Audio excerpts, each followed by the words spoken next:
Good evening and welcome through the magic of internet radio broadcasting to the Region 2 semifinal championship between the Howe Lady Bulldogs and the Whitewright Lady Tigers. Game 2, rematch from last night's exciting, wild thriller, comeback fashion victory by the Whitewright Lady Tigers.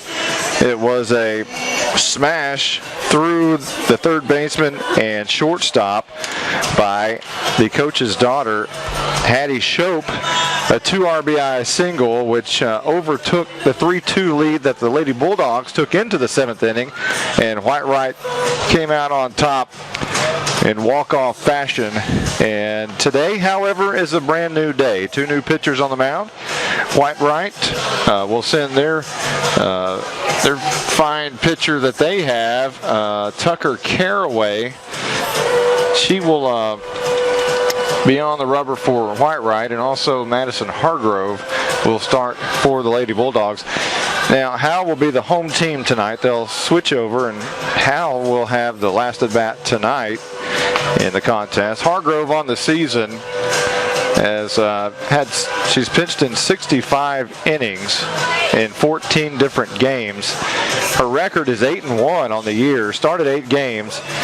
The walks have been the concern for Hargrove, as 46 walks in 65 innings. That's extremely high walk ratio. 62 strikeouts in 65 innings is pretty good, but if Hargrove is going to expect to win this game tonight, she's not going to be able to put the runners on via the free pass. All right. And we'd like to welcome in the booth Michael Mosier again. How are you tonight? I'm ready too. This has been a kind of a rainy day. The field is a little bit damp. The Prosper coaches have been working on it all day and did a lot of work on it. Put some drying agents on the field and really worked it over. It looks great, and I'm sure we're just about ready for the starting lineups, and we'll let you listen to that. We'll go with Whitewright first, and here they are. Field number 8, Sierra Kate. At shortstop, number 16, Hattie Shope. In center field, number 15, Anna Shope. At third base, number 9, CJ Crane. The catcher, number 2, Jaden Melikar. At first base, number 34, Zeta Swoops. The designated player, number 22, Tori Perkins.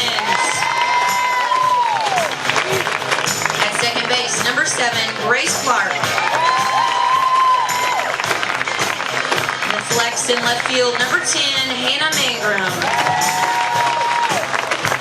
Substitutes for tonight, 00, Shelby Stratton. Number 3, Logan Shields. Number 4, Brianna Montgomery. Number 5, Avery Moore. Number 12, Whitney Lester. Number 19, Rainey Copeland. Number 74, Faith Melikar. Managers, Lara Kate and Kimmy Miles-Evan. The Lady Tigers are coached by head coach Phil Shope and assistant coach Angela White. And now for the home team, the Lady Bulldogs of Howe. At shortstop, number 17, Aaron Blackburn. In center field, number 27, Peyton Streetman. At third base, number 10, Peyton Tinney. At first base, number 7, Kayla Anderson. The designated player, number 22, Tori Stubblefield. On the mound, number 11, Madison Hargrove. The catcher, number 6, Danny Ross. In right field, number 14, CC Counts. In center field, number 5, Emily Sanders. The flex at second base, number 2, Peyton Griffin. Substitutes, number 1, Peyton Groves. Number 3, Cameron Fulencheck. Number 4, Maddie Mullins.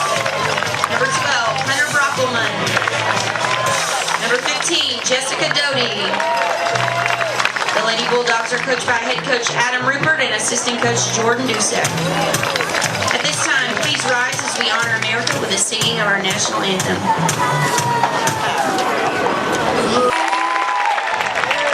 Ladies and gentlemen, Carrie Underwood. We have to commend Prosper. They did hard to get her here. They go all out. Yeah. 2 nights in a row, Carrie Underwood makes it out recording. Again, I get tricked on that every time. Well, tonight, not as big a crowd from the Howe Bulldogs, but not as big a crowd from the Whitewright Tigers either. The rain obviously has had some people scared off a little bit tonight, but you know, this game ought to be just as good as last night, you would think. Now the pitching may not be as highly touted, but both pitchers equally as talented as the two that threw last night and have the ability to really do some damage. Now, Madison Hargrove will be on the mound for the Lady Bulldogs as she's warming up now. Let's go over the starting lineup again. I know you might have just heard part of it, but Blackburn will lead off for Howe at shortstop. Peyton Streetman will... Actually, let me turn the page here because she is not in center field tonight. Peyton Streetman moves over to left field tonight. There are a few changes defensively for Howe. Peyton Tenney will be at third base, followed by Kayla Anderson at first.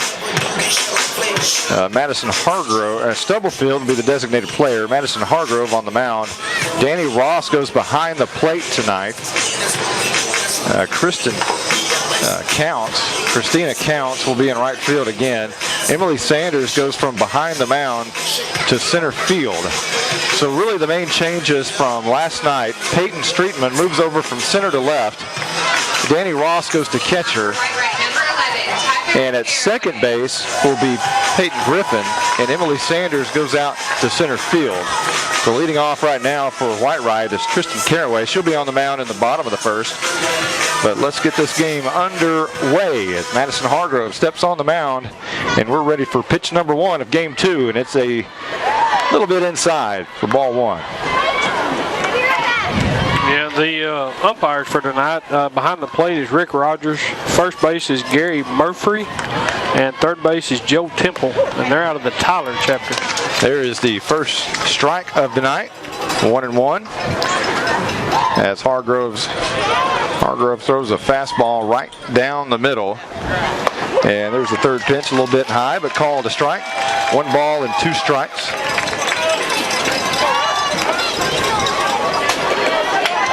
Caraway digs in from the right side of the plate. Down 1 ball and 2 strikes. Hargroves fires it here, the slow one up high. Check the swing, and no swing, says the first base umpire down the right field line. And it goes to 2 balls and 2 strikes. Hargroves 2-2 pitch, working quickly, a pop-up foul down the first base side and behind the dugout. I want to thank Brad Anderson for basically saving our broadcast tonight with a charger for the old iPad. Big thank you to Brad. Yeah, that would have been a mess. Yeah, it would have been a mess. Here's Hargrove's 2-2 pitch. Another slow one comes in a little bit high, and Hargrove goes to a full count here on the first batter of the night, Caraway.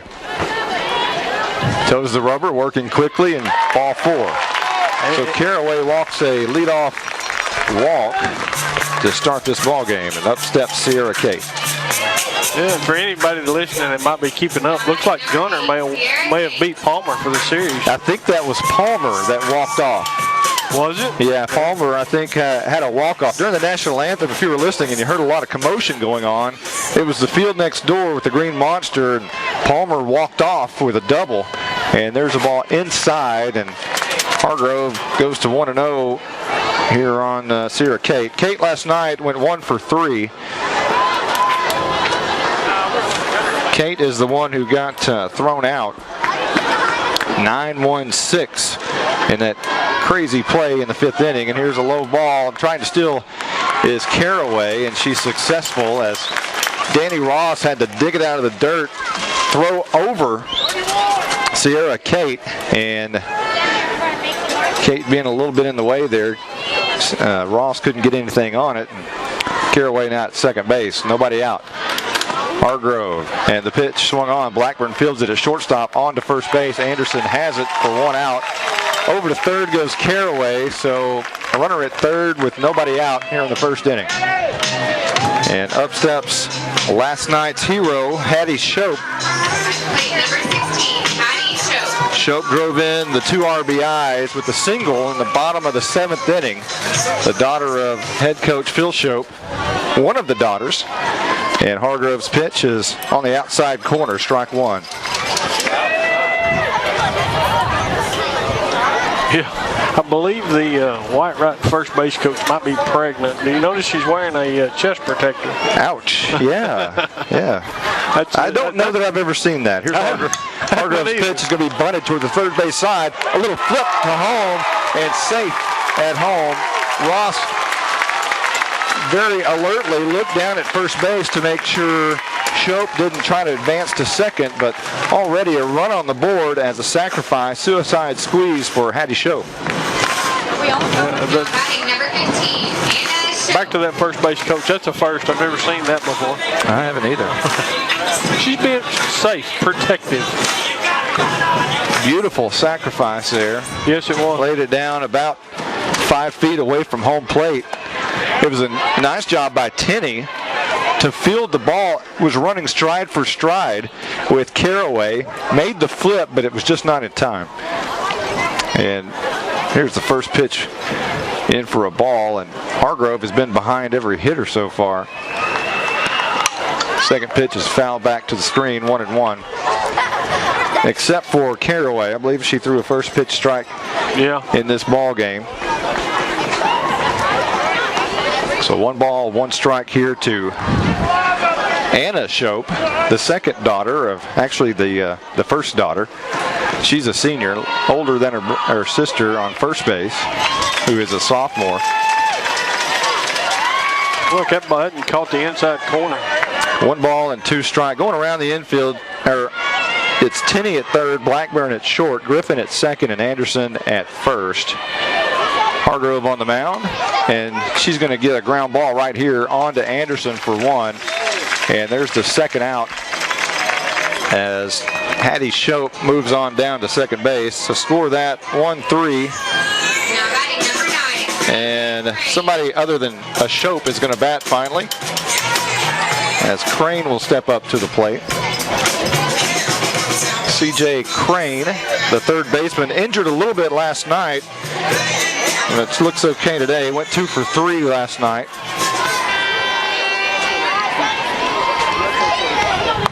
There is a first pitch strike to C.J. Crane. Around the outfield, Streetman, Sanders, and Counts from left to right. And Danny Ross behind the plate. Yeah, C.J. looks like she's moving a little better tonight. 1 ball. After the high pitch right there, 1 ball, 1 strike. Hattie Shope at second base. Normal infield depth with 2 outs. And the pitch swung on, fouled right back up here. Oh, almost had it. Yep. Almost. If this window would have been open, I could have just snagged it. Right there. Even if I'd opened the door, maybe. It's not quick like that. Well, that's what I should have done. It's just done that. Right. You could have got there. 1 ball, 2 strikes. Hargrove's pitch is chopped at the plate, foul. And we'll do it again.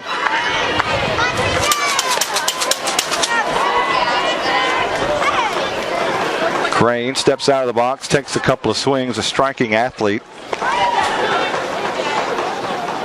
Blackburn on the edge of the grass with 2 outs.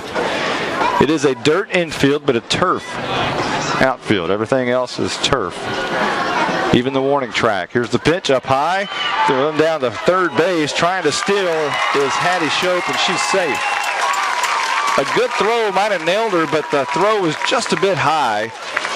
And Tenney had to go up for it and then bring it down. And by the time she had to do all that, Shope was in safely. So 2 balls and 2 strikes, 2 outs. and a runner at third. Here's Hargrove's pitch outside. Ball 3 gets away behind Ross, and a run's going to score. Call it a wild pitch. And Hattie Shope steals third and comes home on a wild pitch. Not a great start, as Whitewright already up 2-0 here in the top of the first. Yeah, it's not the start that you want, but it's still early. We'll see what happens. Hargrove's 2-2 pitch swung on, popped up in the infield. Hargrove calls, Ross calls, Hargrove takes it.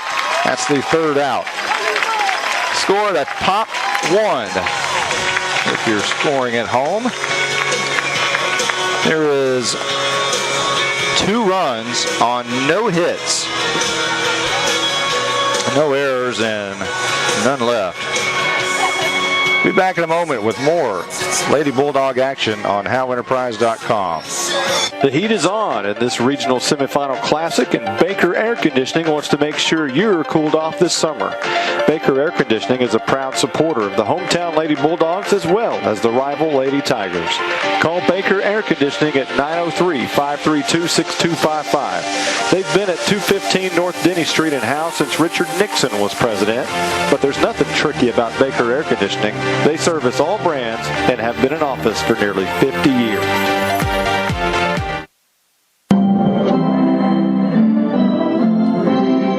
Independent Bank supports all the talented student athletes participating in tonight's regional semifinal.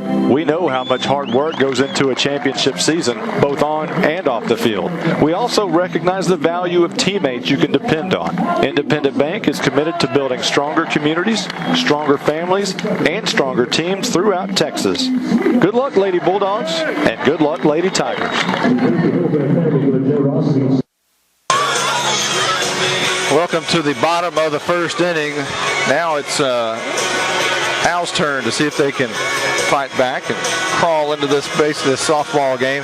Only down 2-0. Whitewright did some damage there in the top of the first, scoring 2 runs. Tucker Caraway, who's on the mound now, scored the first run of the game as she walked. And then Sierra Kate grounded out to short.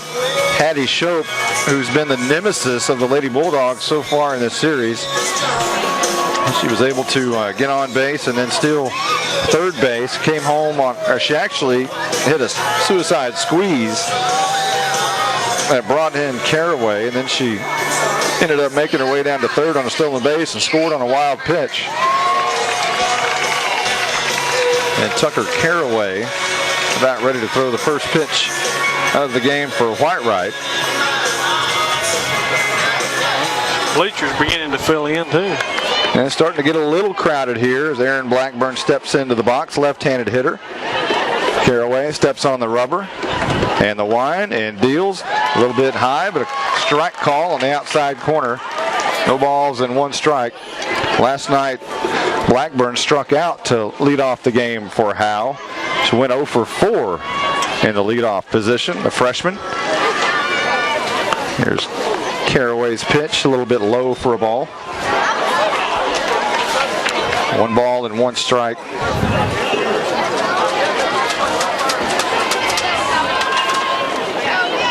Top of the order just did not get it done last night for the Lady Bulldogs. Here's a chopper down to the third base. Crane can't handle it. Crane was playing about 5-6 feet in front of the bag. That ball got to her in a hurry.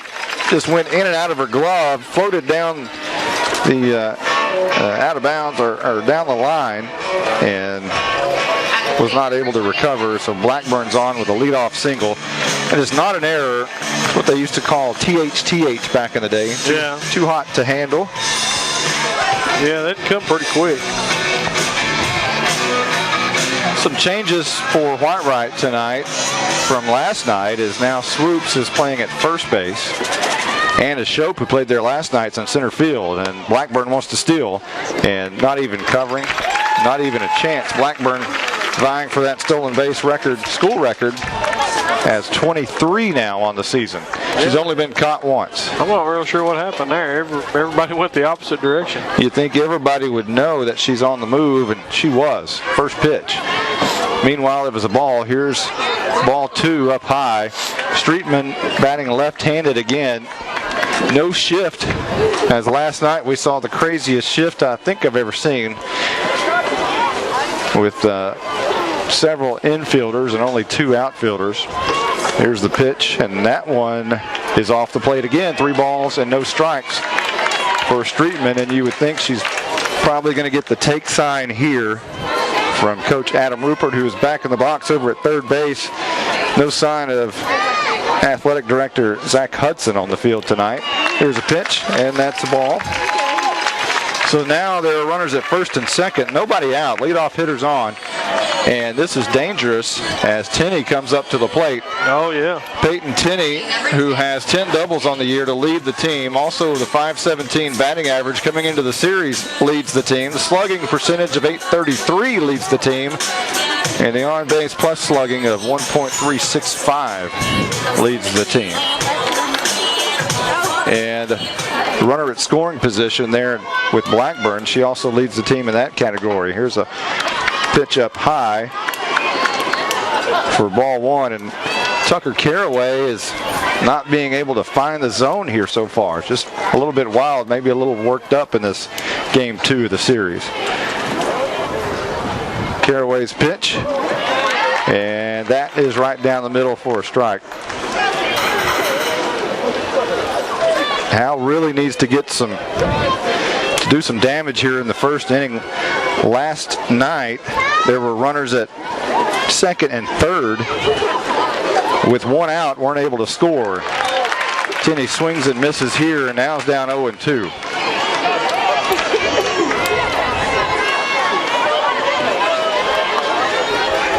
Yeah, she's got to get in this groove. They're sitting there for her to clean off, so hopefully they'll. Here's the 0-2 pitch, hammered down the left field line. It is up and kissing goodbye. A 3-run shot from Peyton Tenney. Her second home run of the year, blasted over the left field wall. 3-0 Lady Bulldogs. 3-2 rather. Yeah, I don't want to get too excited.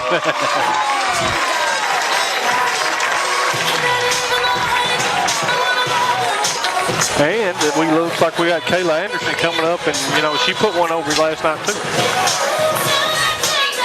Anderson belted one, you're right, last night, and it snuck over about 204 feet down the line. Now that one by Tenney was maybe about 260 or 70. Anderson takes the first pitch, and that one is in there for a strike. This is definitely not like a press box like we used to. I just flipped my pen out the window. Oh, nice. Well, I got it back. Well, if we get a moment, I'll tell you a story. There's a pitch low for a ball. One time we were in, I believe it was Keller, in a football game when the press box had windows like this, and we were about 6 stories up, and I had some binoculars, and I always have, and had them right on the edge, and I accidentally tipped them. The binoculars, here's the pitch inside. 2 balls and 1 strike. Those binoculars, I just accidentally knocked them out the window. And then, you just wonder, I kind of casually just looked down. There's a pitch swung on and missed by Anderson. Count goes to 2-2. When I looked down, this elderly woman was holding her back. And her elderly husband was looking up, giving me the Sonny Boy finger. That's not a good night. No, that's when you go, hey, sorry. They're not mine. They're not mine. Here's the pitch, swung on, and a roped single straight up the middle, and Anderson is on with a single. So far, Tucker Caraway having all kinds of problems as the first 4 hitters have reached. Nobody out. 3 runs in for the Lady Bulldogs, and Kayla Anderson just roped a single up the middle, line drive. Yeah, that's when you blame it on the guy sitting beside you. No, it is. Tori Stubblefield, the freshman, steps up to the plate. Designated player, position player tonight. Was the pitcher last night. She's going to change bats here as Hargrove comes out and switches bats with her. And the freshman slugger will take a few cuts out of the box and now step in. Tucker Caraway waits on her. Now toes the rubber. Corner's playing just a little bit in. Crane and swoops. Here's the pitch inside. Ball 1. Throw down to first base, and Kayla Anderson is back safely. Swoops wasn't even at the bag. It's just a quick throw down there, but not a chance to get Anderson. 3-2, Howe leads Whitewright. Game 2, here's the pitch. A little bit low, ball 2. Stubblefield's another one of those hitters who could drive it out of here in a hurry. And Howe could be sitting pretty with nobody out here in the bottom of the first inning. Lots of scoring tonight, not much last night. No, they're making up for it tonight. Here's the pitch, low and inside, 3 balls and no strikes. Whitewright undefeated on the year.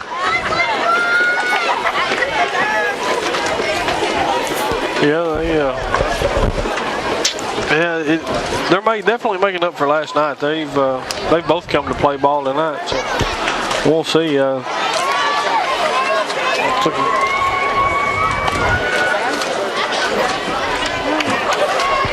Stubblefield steps in, and the pitch up high, but a strike call right at the letters.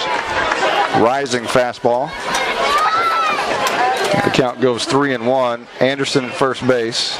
Stubblefield at the plate. Nobody out here in the bottom of the first inning for the Lady Bulldogs. Leading 3-2. The pitch chopped to the left side, not a play. You wonder about the wet ball tonight. Yeah, and you'd think it would affect a pitcher like Madison Hargrove a little bit more than Caraway, needing that spin on the ball. Here's the pitch outside and high. That's ball 4. So yet to record an out is Caraway, and runners at first and second for Howe, and up steps Hargrove. So pitcher versus pitcher here in the first inning. And you would think you got to be given the take sign here on the first pitch, you would think. Here's Caraway, and she's actually going to bunt it down the line. It goes foul. Hargrove would have been out at first, as Crane made a great play to get up there in a hurry, but she fielded it just in foul territory. So we'll do it again. No balls and 1 strike. At some point, you don't want to give Whitewright an out if they haven't been able to record one yet. Yeah, I think Howe's pretty fortunate that went foul. Here's a 0-1 pitch. It's hammered to short. Nice play there to get the force out at third. Hattie Shope just picked it and gave a fielder's choice over to Crane to get the lead runner. So mark it down as a fielder's choice, 6-5. And Anderson is out at third. Everybody else moves over. And Hargrove is at first. Stubblefield at second. And Danny Ross will step up to the plate. Left-handed hitter. Big RBI single last night. It looks like Cameron Fulinchek's going to go in and run for Madison.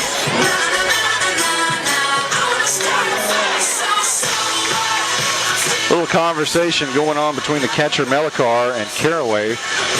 And they end that discussion around the infield for Whitewright. Crane at third, Hattie Shope at shortstop, Clark at second base, Swoops at first, Melikar behind the plate, Caraway on the hill. From left to right in the outfield, Mangrum and a Shope. And here's a ball that goes right over the head of Melikar, back to the screen, and both runners advance. Sierra Kate in right field to round out the outfield.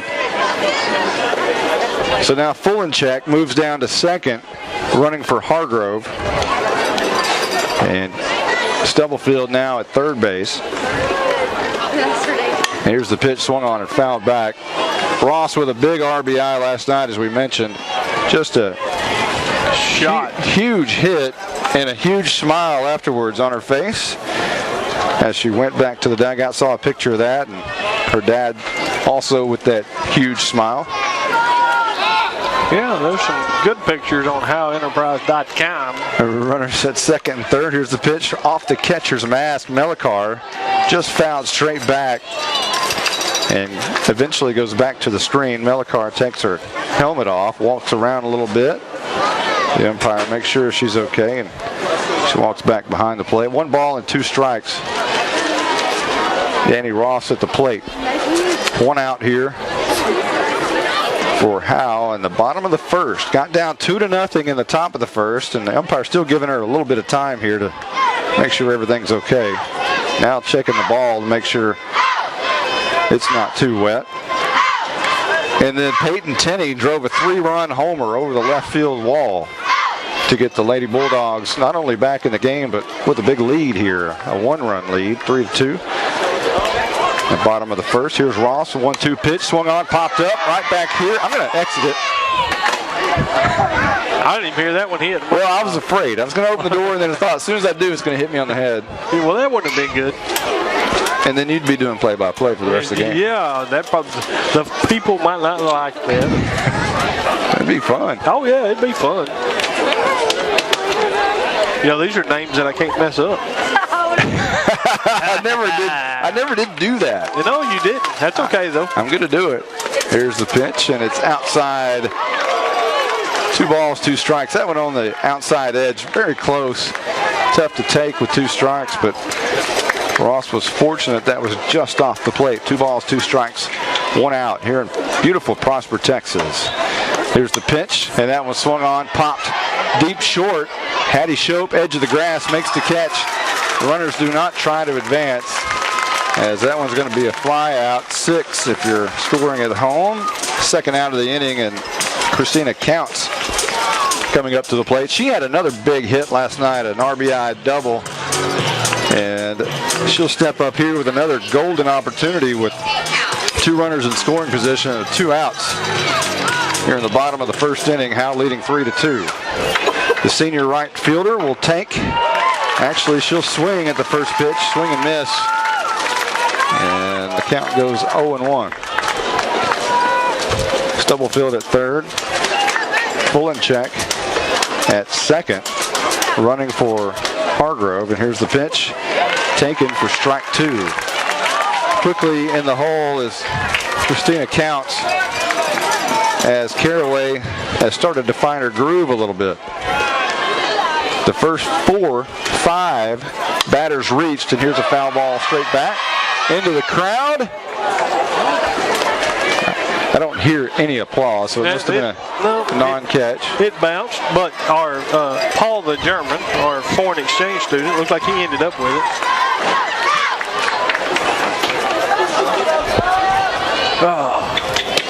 Yeah, it's not as pretty cloudy tonight. They're pretty heavy.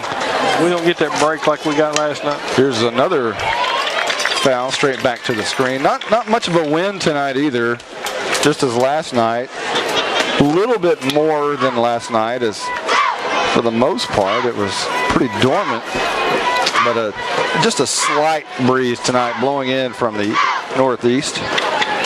There's the pitch, and that one bounces in for ball 1. 1 ball, 2 strikes. Fulencheck at second. Stubblefield at third. Runners ready to race home, as Christina Counts will face a 1-2 count right here. 2 outs in the bottom of the first inning. 3-2 Howe. Game 2 of the Region 2 Semifinal Classic. Here's a shot foul back to the screen as Counts is staying alive. I'd like to thank you for joining us tonight. I'd like to thank Independent Bank and Baker Air Conditioning for allowing this broadcast to happen. 2 of the oldest businesses in Howe, Texas. Yes, sir. Here's the pitch, just inside, and a strike call. Counts backs out a little bit, but apparently that caught the inside part of the plate. So a strikeout looking for Christina Counts will end the inning for Howe, but a big inning it was. 3 runs on 3 hits, no errors, and 2 left. We'll be back in a moment with more Lady Bulldog action. The heat is on in this regional semifinal classic, and Baker Air Conditioning wants to make sure you're cooled off this summer. Baker Air Conditioning is a proud supporter of the hometown Lady Bulldogs as well as the rival Lady Tigers. Call Baker Air Conditioning at 903-532-6255. They've been at 215 North Denny Street in Howe since Richard Nixon was president, but there's nothing tricky about Baker Air Conditioning. They service all brands and have been in office for nearly 50 years.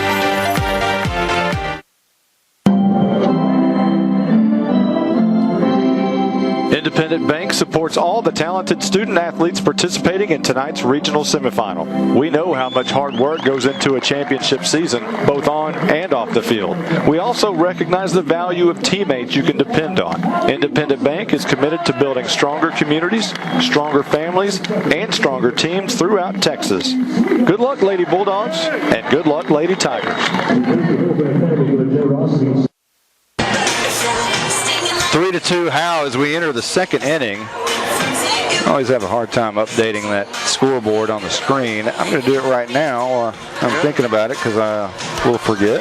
And what did you say earlier? Don't let me forget? Yeah, remind me. And I forgot to remind you.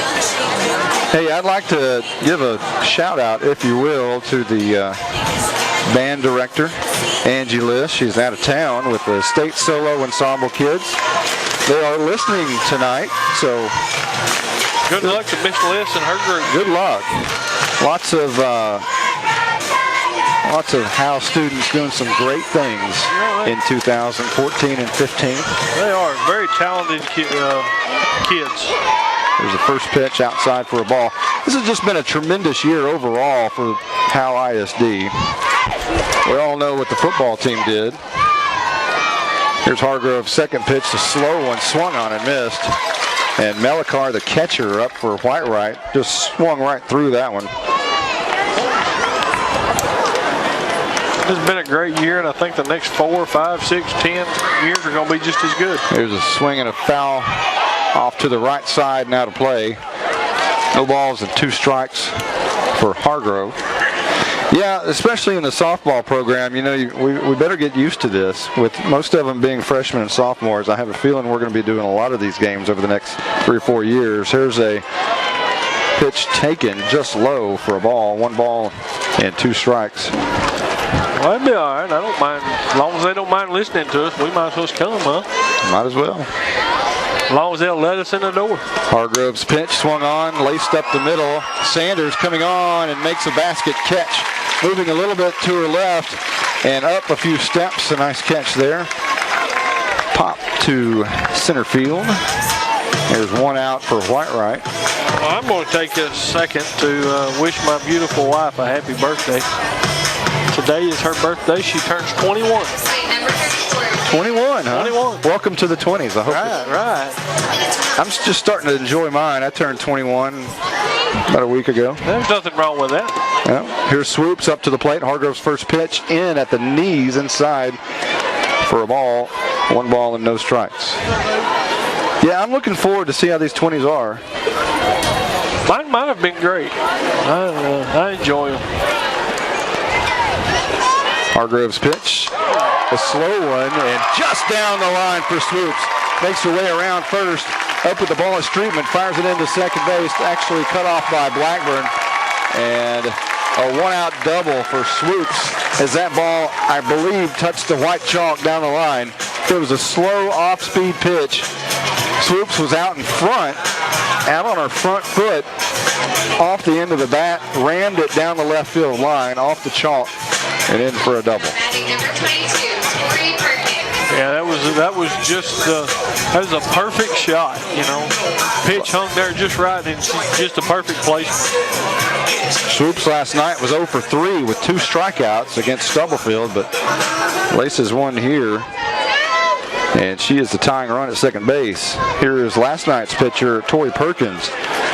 She's the designated player, as you'll call it here, DH in baseball. 3-2 Howe. Top of the second inning. Inside pitch, ball 2.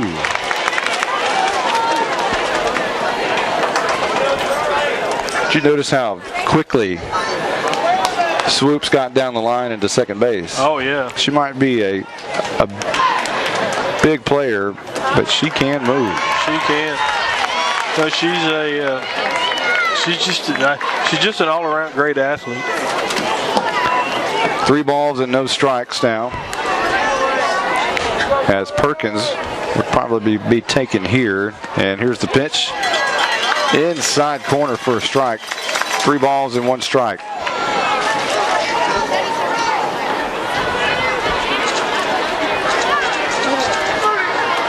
Hargrove, toes on the rubber, swings and a chopper at the plate. 3 balls and 2 strikes. Hargrove works very quickly. Unlike Stubblefield, who was taking her time last night, walked behind the rubber and behind the circle often, put her hand on the dirt, tied her shoes a couple of times. Hargrove just the opposite. On the rubber and wants to throw quickly. And here's the next pitch. It is just a little bit low, ball 4. So now runners at first and second. This is what you don't want when you have the big inning and you come back and you take the lead. The last thing you want to do is have another bad inning. And the shutdown inning is so important. And with 1 out here, the Lady Bulldogs will be facing the number 9 hitter, Clark, who last night walked twice. Here's a high pitch for ball 1. And normally, the last thing you want to do is walk the number 9 hitter. She walked twice last night. You just can't do that, especially in big games. And you get that number 9 in, then you're back at the top, and it's just not something you want. Anderson in at first. Here's the pitch inside again. 2 balls and no strikes. We talked about walks being the issue for Hargrove. 46 walks in only 65 innings. That's a very high ratio. And she had 1 walk in the first and 1 walk here in the second. Here's the pitch, swung on, grounded foul down the left side. Tenney gives it a look, but about 10 feet foul. As that'll take the count to 2-1 here with 1 out in the top of the second inning. Howe leading 3-2 at the moment. But Whitewright has runners at first and second with 1 out.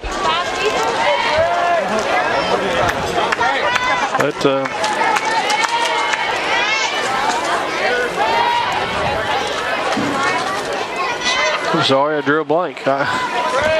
I do that all the time. Here's Hargrove's 2-1 pitch. It is high for ball 3. Ross was going to fake the throw down to third. The wet ball actually had it slip out of her hands, and she rolled it down to third. Thankfully, she was throwing to third and not first, or runners would have advanced. Right. Might think twice about that. I bet she hesitates now. Right, Here's the 3-1 pitch. Slow and up high again. Ball 4 again, and the bases are loaded. Clark, who has walked 3 times as the number 9 hitter in this series so far. And now up steps the leadoff hitter and pitcher Tucker Caraway. 1 out. Here's the pitch, up high again, throw down to first, and she's out at third base. A throw to third. Ross did not hesitate and caught Swoops sleeping at third. Tenney made the tag, and there's out number 2.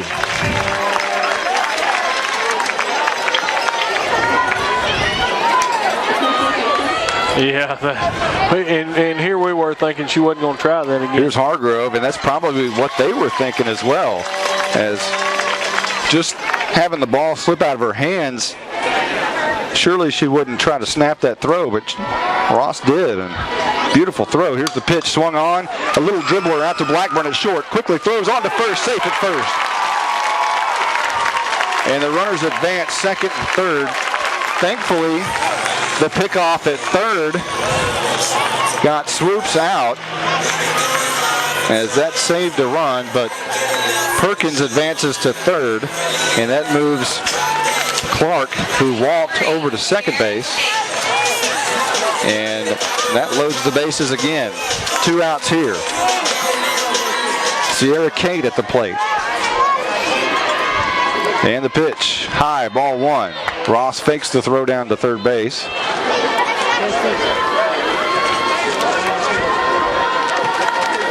Two outs, bases loaded, top of the second. Howe leading 3-2. Hargrove toes the rubber. The wind and the pitch swung on and missed. 1 ball, 1 strike.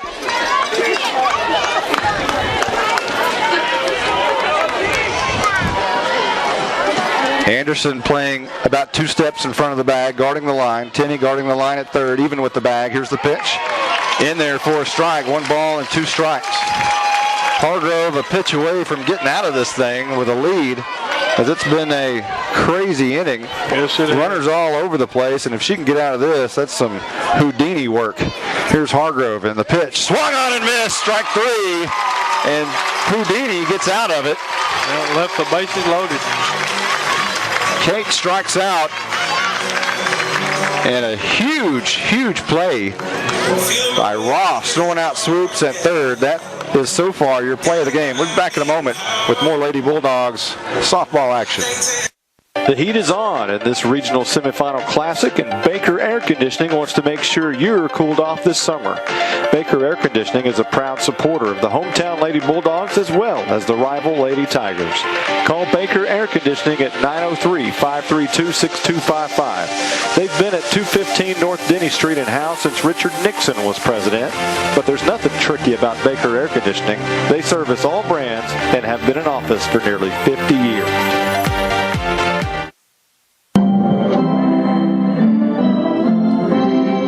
Independent Bank supports all the talented student athletes participating in tonight's regional semifinal. We know how much hard work goes into a championship season, both on and off the field. We also recognize the value of teammates you can depend on. Independent Bank is committed to building stronger communities, stronger families, and stronger teams throughout Texas. Good luck, Lady Bulldogs, and good luck, Lady Tigers. Well, Houdini Hargrove got out of it in the top of the second inning, and Emily Sanders will lead off here in the bottom of the second. We can't stress enough how important that pickoff was at third base. Danny Ross caught Swoops sleeping a little bit over at third and quickly threw down there, and Tenney applied the tag, and that was very crucial as the next hitter came up and hit an infield single, which would have scored Swoops, but however, Howe retains the lead 3-2 as we enter the bottom of the second inning. Sanders at the plate, went 0 for 3 last night, and swings and misses here at the first pitch from Caraway. Last night she grounded to short, popped to the second baseman, and then flied out to right. Steps out of the box here, takes a couple of swings, steps back in, draws a line in front of home plate. Caraway, the wind, and the pitch swung on and missed again. You know, we give a shout to Miss Liss, and I wish my wife a happy birthday, but we forgot to mention Stephen Braswell. He's in the... It's just never the same without him here. It seems kind of weird. Here's the 0-2 pitch just off the plate, ball one. You know, it was weird last night. Before the game, he was up here, and I kept waiting for him to go down and blow up the tunnel and everything to have the girls run through. But yeah, he never did do that. But now it's really strange. Yeah, he's not here. He's enjoying the good life in Galveston. Here's a pitch up high, 2 balls and 2 strikes. That's where he said he was going, I think. I hope the weather's better. Oh, I do too. It's just a little bit drizzly here, as moments ago we had some sprinkles coming out. You know, I was getting disappointed. I was afraid it wasn't going to rain today. Here's the pitch, fouled straight back. 2 balls and 2 strikes. You know, my wife is sitting down there about 3 rows up, and I know when it starts raining, I'll bet you anything she starts running up here. Yeah. Well, it's all right. We got plenty of room. This is a nice press box. 2 balls, 2 strikes, nobody out. Oh, that one was seemingly way off the plate with a strike call, and Sanders is out.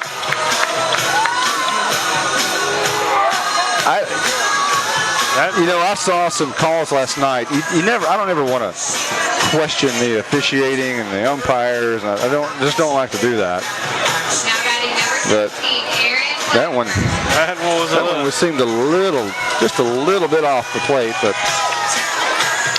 nonetheless, it is a strikeout. And up steps the leadoff hitter for Howe, the freshman Blackburn. Shortstop. She runs at the pitch, attempting to bunt, brings it back, and as you say, it is ball one. A couple of raindrops off the windows here. Yeah. Here's Caraway, pitches, and another foul ball, bunt down the third base line. Blackburn had beat it out, and she thinks she's safe at first because the first base umpire ruled her safe, but the home plate umpire actually said that the ball was in foul territory when Crane picked it up. That was close. That was close. He had a great look at it. It looked like it was still on the chalk, but he had a great look at it. Here's the 1-1 pitch, and Blackburn runs at it, swings and misses. 1 ball and 2 strikes. You know, she runs so far out there, her and the pitcher might as well just shake hands while they're out there. They almost run into each other. It's true. Here's the pitch. Blackburn swung on and missed. She ran at it again, and this time she ran at it and missed for the second out of the inning. Streetman will step up, this time from the right-hand side of the plate. I'd like to know the strategy with Fritter, whether it depends on just the feel. When's she going to bat left? When's she going to bat right? Yeah, I don't know. Fritter can do just about anything she wants. Here's the pitch. Apparently inside, and that ball looked like it was right down the middle, and it was called a ball. You know, she can do just about anything she wants, and so I don't know if she makes that call or if it's Coach Rupert. There's another one, just a little bit low apparently. It was over the plate, just a little bit low. 2 balls and no strikes. Wayne Parkman just sent me a message, said turn up my mic. Wayne, can you hear me any better? There's the pitch, and there's in for a strike call. 2 balls and 1 strike. We'll give you a little bit more juice there. There we go. There we go. Here's the pitch, just inside. 3 balls and 1 strike. Streetman looked at that one, and I've seen that one called. Yeah, that first pitch was a strike. The second one was a ball. I guess they're judgment calls. Yeah, just with here's the pitch quickly, and that was down low for ball 4. And Streetman will jog her way down to first base. First runner of the inning for Howe, and up steps Tenney, who hit a 3-run blast in the first inning. You know, all you can ask for umpires is consistency.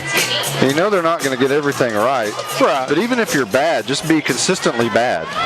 Yeah, consistent on both sides. Here's a pitch, a slow change, up high for ball 1. You know, do they try to pitch away from Tenney to keep her from going, over the fence again? I would imagine she's not going to get anything real good to hit here. And the pitch, fastball outside part of the plate for a strike. Streetman tries to steal second base, and she's out. So by trying to steal second base, you take the bat out of your best hitter's hands with a runner on, and that ends the inning. So no runs, no hits, no errors, and none left. Tenney will lead off in the third inning. We're going to take a quick timeout. Howe still leads 3-2. Back in a moment with more Lady Bulldog action. The heat is on in this regional semifinal classic, and Baker Air Conditioning wants to make sure you're cooled off this summer. Baker Air Conditioning is a proud supporter of the hometown Lady Bulldogs as well as the rival Lady Tigers. Call Baker Air Conditioning at 903-532-6255. They've been at 215 North Denny Street in Howe since Richard Nixon was president, but there's nothing tricky about Baker Air Conditioning. They service all brands and have been in office for nearly 50 years.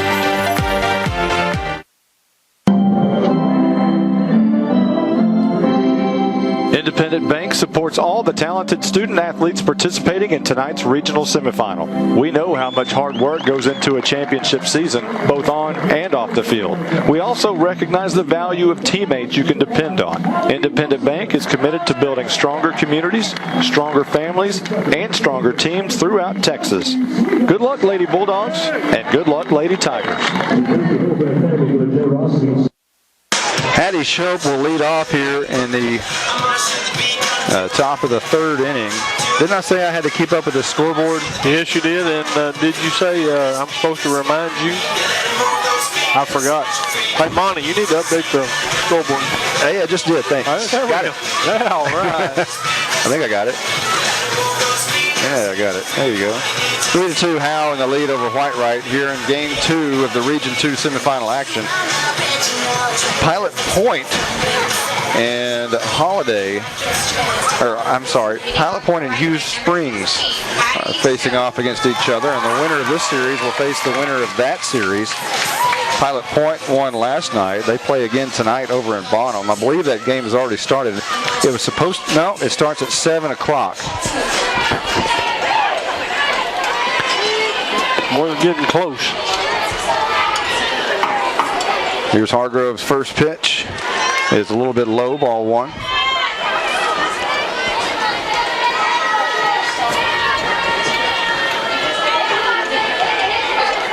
One ball and no strikes. Hattie Shope at the plate. Here's the pitch. That's in there for a strike. Evens the count at 1. Shope has had a huge series. She had the suicide squeeze in the first inning that brought home Caraway. And the game winner last night, the 2 RBI single. She checks her swing here.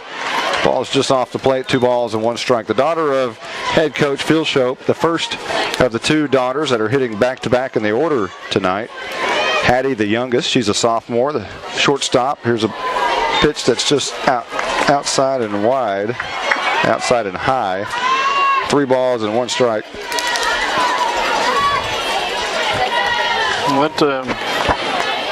Yeah, they're both good athletes, too. Here's the pitch, swung on, hammered to short. Blackburn ups and throws to Kayla Anderson, and sliding in head first is Hattie Shope, and she's safe. Normally, that never works.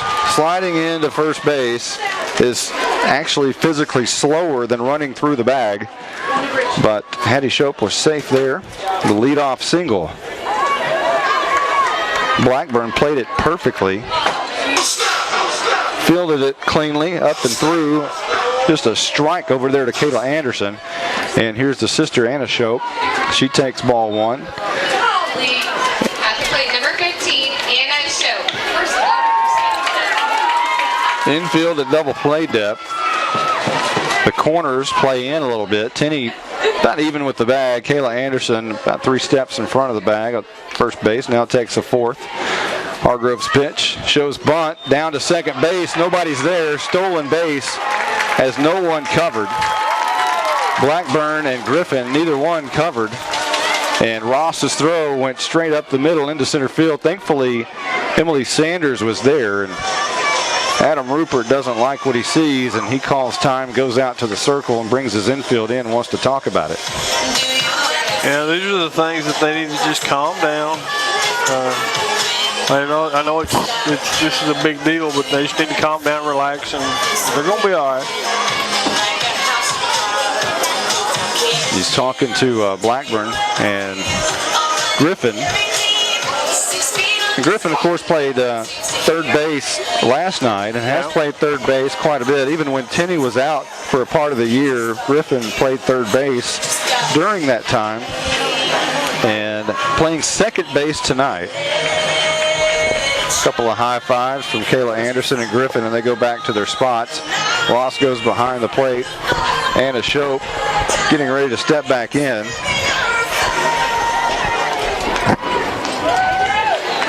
Hargrove taking her time now, steps back on the rubber, shakes the ball in her right hand. Right-handed pitcher, winds, deals. It's high over the head of Ross, up against the screen, bounces back to her, and Sister Hattie goes down to third base. Mark it a wild pitch. And now there's runners, the tying runs at third base with nobody out here in the top of the third. Hargrove deals. Showing bunt is Anna Shope. She brings it back. But it's a strike call, 3 balls and 1 strike. Outfield is Streetman, Sanders, and Counts left to right. The infield, Tenney, Blackburn, Griffin, and Anderson left to right. Hargrove on the mound, Danny Ross behind the plate. Hargrove deals, and a bunt right straight back.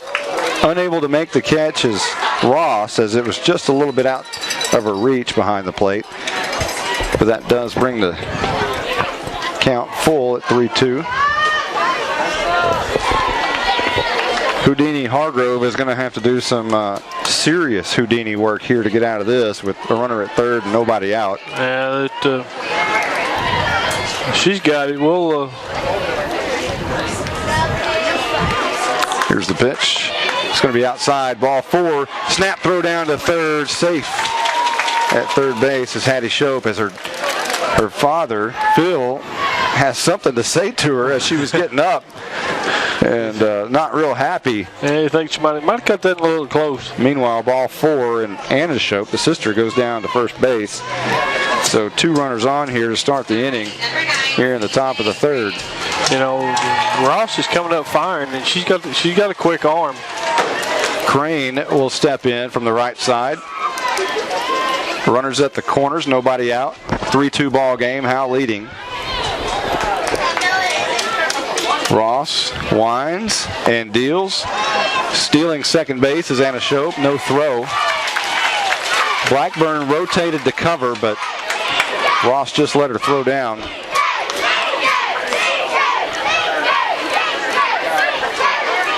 So now both runners in scoring position with nobody out. And the big hitting Crane at the plate. Hargrove winds, a bunt down to the third base side, fielded foul by Tenney. Just rolled foul and into Tenney's glove and out of it. So now the count will be no balls and 2 strikes. Yeah, CJ's. She looks like she's in good, doing good tonight. She was moving a little slow last night after she was injured. It was a great play by Stubblefield to run her down over at third base. Here's Hargrove's 0-2 pitch just inside. No, 1 ball and 2 strikes. Hargrove turns around to ask the umpire where that was. Or Ross, rather. Did I say Hargrove? Yes, you did. And Ross, sorry. That's okay. 1 ball, 2 strikes quickly. And here's Anderson down the line on a pop fly. Tries to go in the dugout and cannot make the catch. That would have been a huge out. Yes, it would have. But Anderson has the ball go just out of her reach inside the Whitewright dugout down the first baseline. She disappeared there for a minute. Hargrove ready to get things going, waiting for Crane to get back in the box. Now Hargrove will step on the rubber, shakes the ball a little bit, winds and deals. That ball's hammered through Peyton Tenney into left field. 1 run has scored, and Streetman's throw is on the line at home plate. Holds up Shope at third. That was a good throw by Streetman. An RBI single by Crane moves 1 Shope in and the other Shope to third. Still nobody out here in the third inning, and we have a tie ball game. Rupert goes back out, and he's going to talk to his team here inside the circle.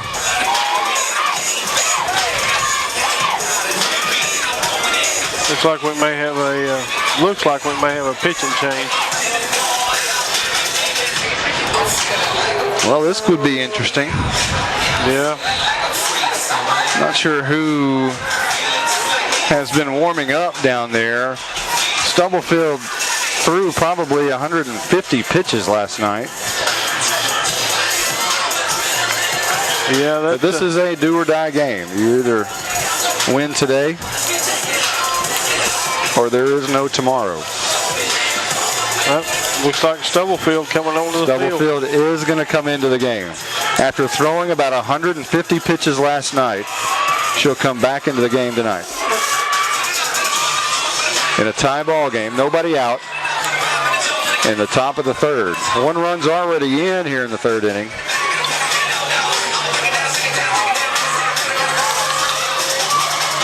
Rupert's going to call for Ross to come out and talk to Stubblefield a little bit. As remember last night, Emily Sanders caught Stubblefield and has most of the year.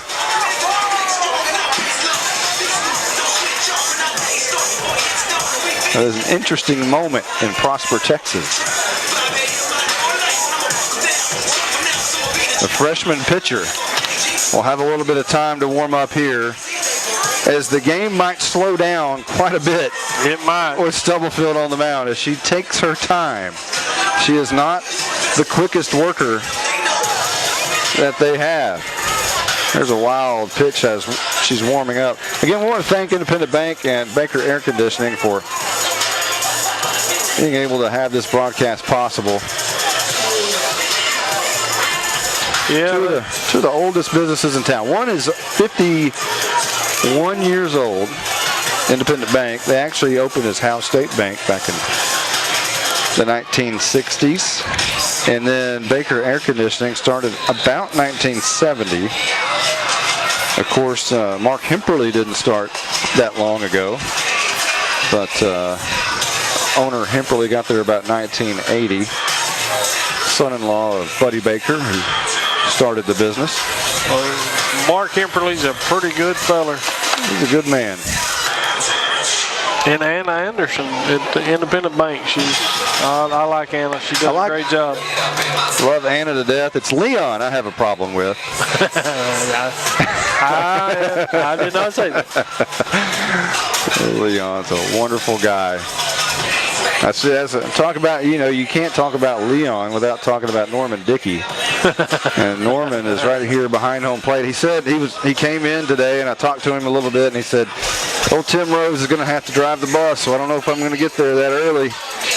I don't know if I'm going to get my seats behind home plate because of Tim Rose driving the bus. But apparently they got here in time as they sit on the front row right behind home plate. He and the fisherman. Yeah. It must be nice to retire and fish and golf, drive a school bus every now and then. I remember when I was a junior in high school, Hal hired some blonde-haired young basketball coach, and I thought, oh, who is this guy? And now he's retired, so how old does that make me? 21. Yeah. Here's Stubblefield's first pitch. In there for a strike. Throw down to second. As trying to get, I think they was trying to get this third baseman or this there was a runner on third. Trying to get in a run down there. It was not successful. As Ross will go out and talk to Stubblefield now. Apparently she had a wristband on, or sweatband that she wanted to get rid of. And actually, they just changed. Or they switched. Wristbands. They switched. Huh. Interesting. Maybe she didn't like how that one was feeling. Stubblefield swings the ball into her glove. We saw that last night 150 times. Here's Stubblefield's wind and deals.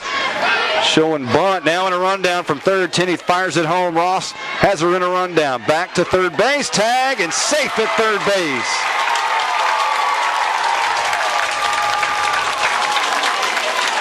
So the Lady Bulldogs had Anna Shope in the rundown. It was perfectly executed. Ross may have waited just a little bit too late to throw it back to Tenney. As apparently when Tenney swiped the tag, Shope had already made it back. Phil Shope, the head coach, also coaching at third, is a very excitable guy. As last night we saw him high step off the field on the walk-off, and he was excited there. Here's the pitch as Ross will run Shope back to third base.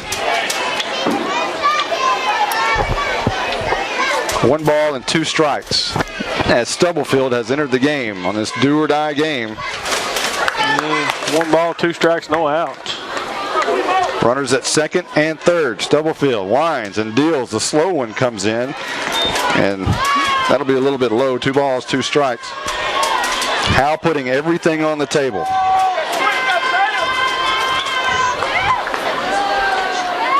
And this means Hargrove pitches tomorrow, if there is a tomorrow.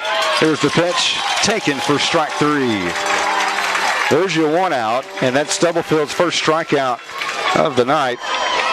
And Melikar goes down looking, and here's Swoops, who doubled in her first at bat. First time she's been on base in the series. Swoops struck out twice last night against Stubblefield. The first at bat, she got her with the slow Bugs Bunny change a couple of times. Right. And here is Stubblefield. Winds, deals, fastball inside. Strike call. You got to right at the knees. Got to be, what do we say, consistent? Well, he's consistent either way. Yeah. We've seen calls on both sides be very questionable. Stubblefield, here's a slow Bugs Bunny change up that's actually bunted foul way out in front. Zeta Swoops made contact, but it goes foul. And now she's facing an 0-2 count. Ross and Stubblefield talk about it about halfway between the mound and home plate. Stubblefield walking quickly back towards the rubber. Picks up the rosin bag. Throws it down at the back of the circle. Now toes the rubber. Shakes the ball in her right hand. Swoops, stares her down from home plate. Stubblefield looks over at third base. And now steps off the rubber. Stands back at the back of the circle. Picks up the rosin bag again. Floats it in her right hand a couple of times. Now throws it down. No balls and 2 strikes, 1 out here in the top of the third. And the pitch is in there for strike 3. Back-to-back called strikeouts for Stubblefield, and she's on fire coming in tonight. And the Lady Bulldogs are now going to face Tori Perkins, the pitcher from last night, who's at the plate.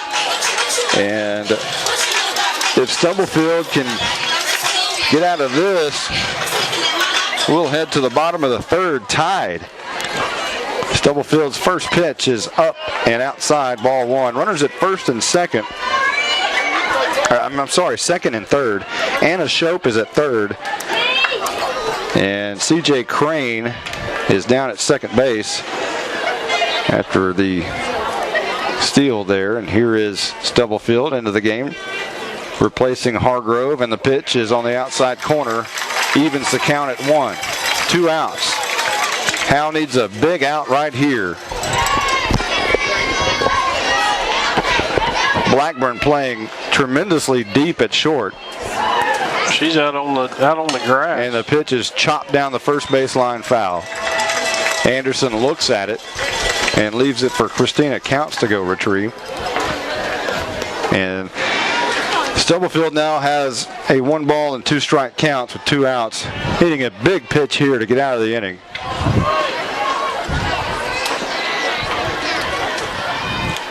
Shakes the ball in her right hand, now winds, deals, the slow changeup, must have been just a little bit low, evens the count at 2.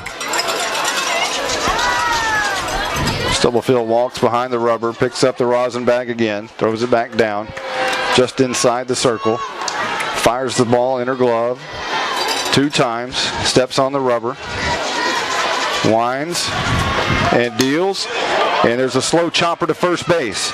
Fielding is Griffin over to Anderson, and that is it. That's actually Hargrove in at second base now, and that'll end the inning with no more damage done than just the 1 run. A great job of pitching by Stubblefield coming in to replace Hargrove, and we're headed to the bottom of the third inning, tied 3. Back in a moment with more Lady Bulldog softball. The heat is on in this regional semifinal classic, and Baker Air Conditioning wants to make sure you're cooled off this summer. Baker Air Conditioning is a proud supporter of the hometown Lady Bulldogs as well as the rival Lady Tigers. Call Baker Air Conditioning at 903-532-6255. They've been at 215 North Denny Street in Howe since Richard Nixon was president, but there's nothing tricky about Baker Air Conditioning. They service all brands and have been in office for nearly 50 years.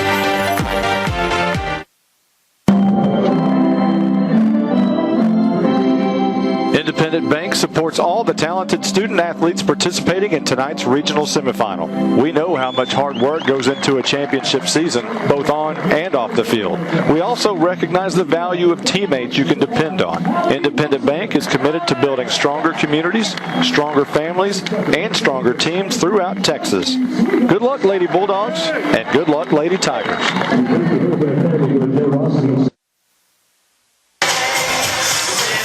Tie ball game at 3 as we enter the bottom of the third inning. Peyton Tenney, who was at the plate when Peyton Streetman tried to steal second base and was thrown out by Melikar.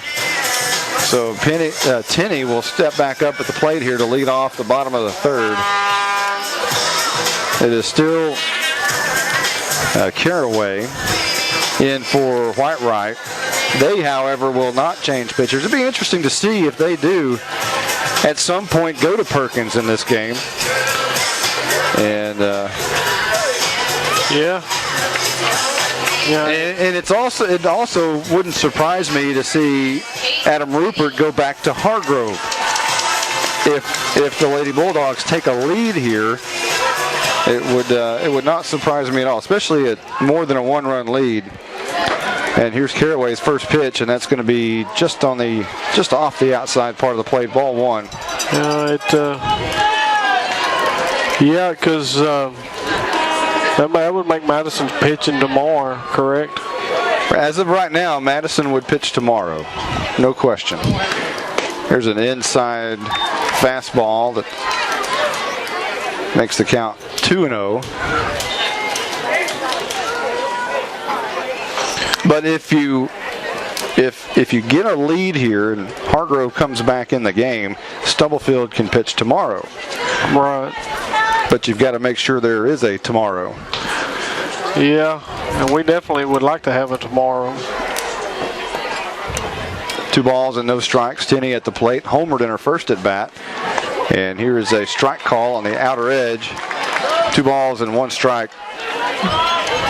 I doubt very seriously that Caraway wants to throw an inside fastball to Tenney, as she hit one about 260 feet over the left center field wall in the first inning. Here's a swing and a foul back. That one on the outer edge of the plate. Yeah, she sends another one in on the inside.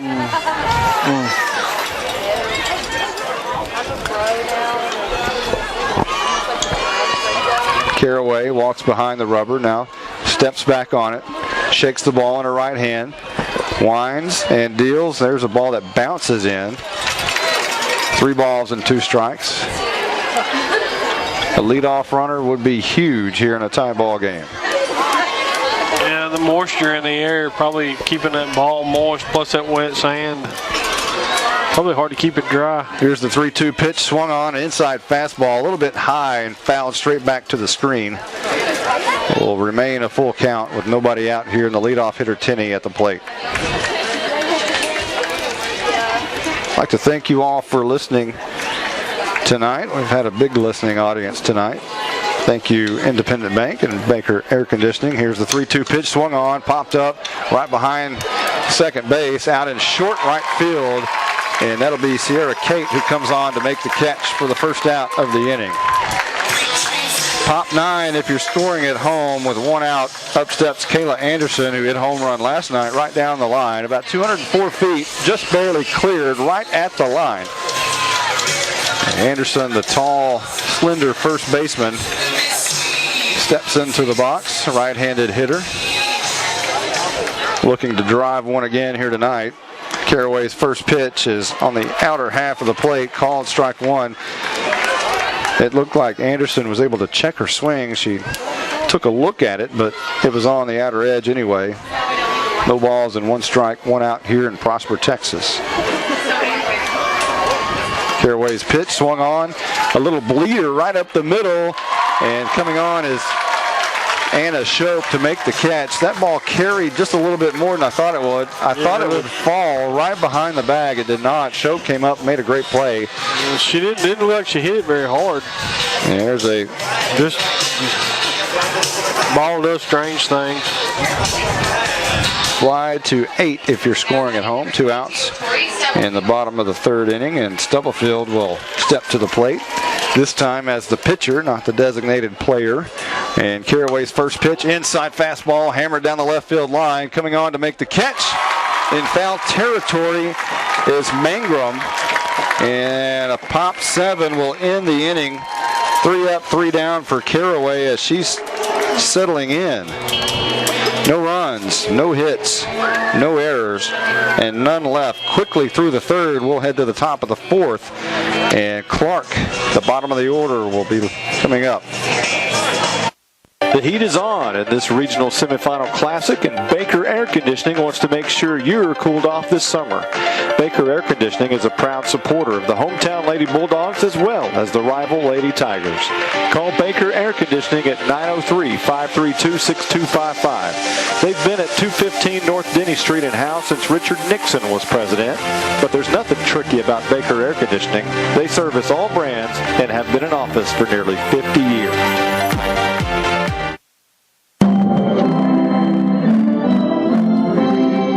Independent Bank supports all the talented student athletes participating in tonight's regional semifinal.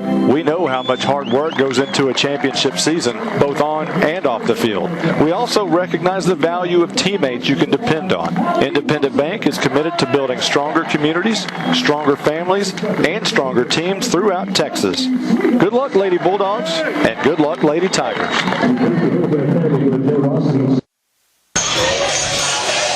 Tie ball game as we head to the top of the 4th inning.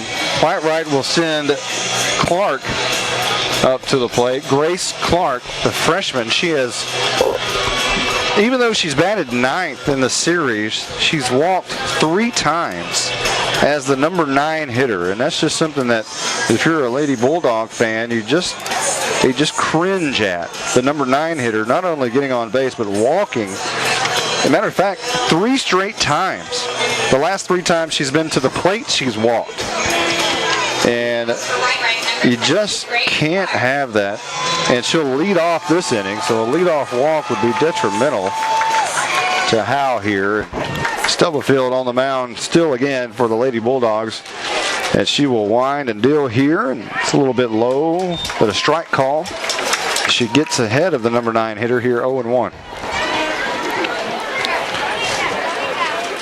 Again, a huge thank you to Brad Anderson for saving the broadcast and letting me charge my iPad so I can run the commercials tonight. Yeah,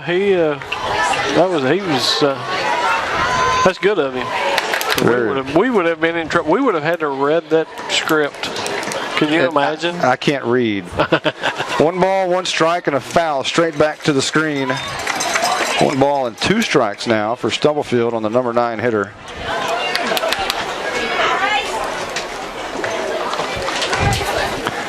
Now, Stubblefield, coming into the series, had thrown 85 innings, 122 strikeouts, and 46 walks. Her and Hargrove had the same amount of walks, but Stubblefield had thrown 20 more innings. Here's the pitch. Swung on and flared down the right side, just foul.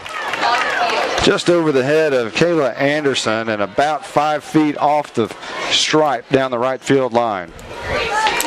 Yeah, do you have, what's the total pitch count for Stubblefield for the year, do you know? Hard questions again.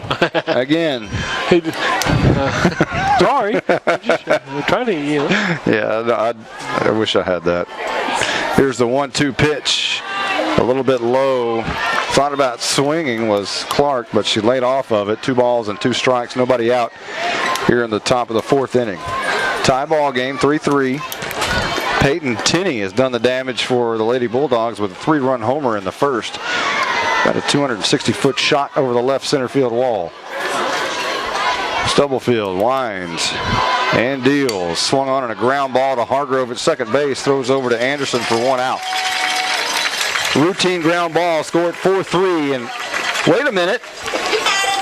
Clark is out. The number 9 hitter is out. Oh, yeah. No walk for the number 9 hitter.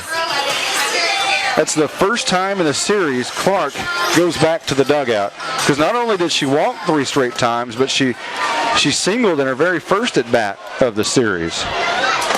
Oh. So the freshman is out. We'll go to the top of the lineup with the pitcher Caraway, and she takes ball 1. Stubblefield, a right-handed thrower, as well as her counterpart Caraway, and she's in the right side of the box here. Toe on the rubber, the wind and the deal inside, and a strike call right on the inside part of the plate. 1 ball and 1 strike.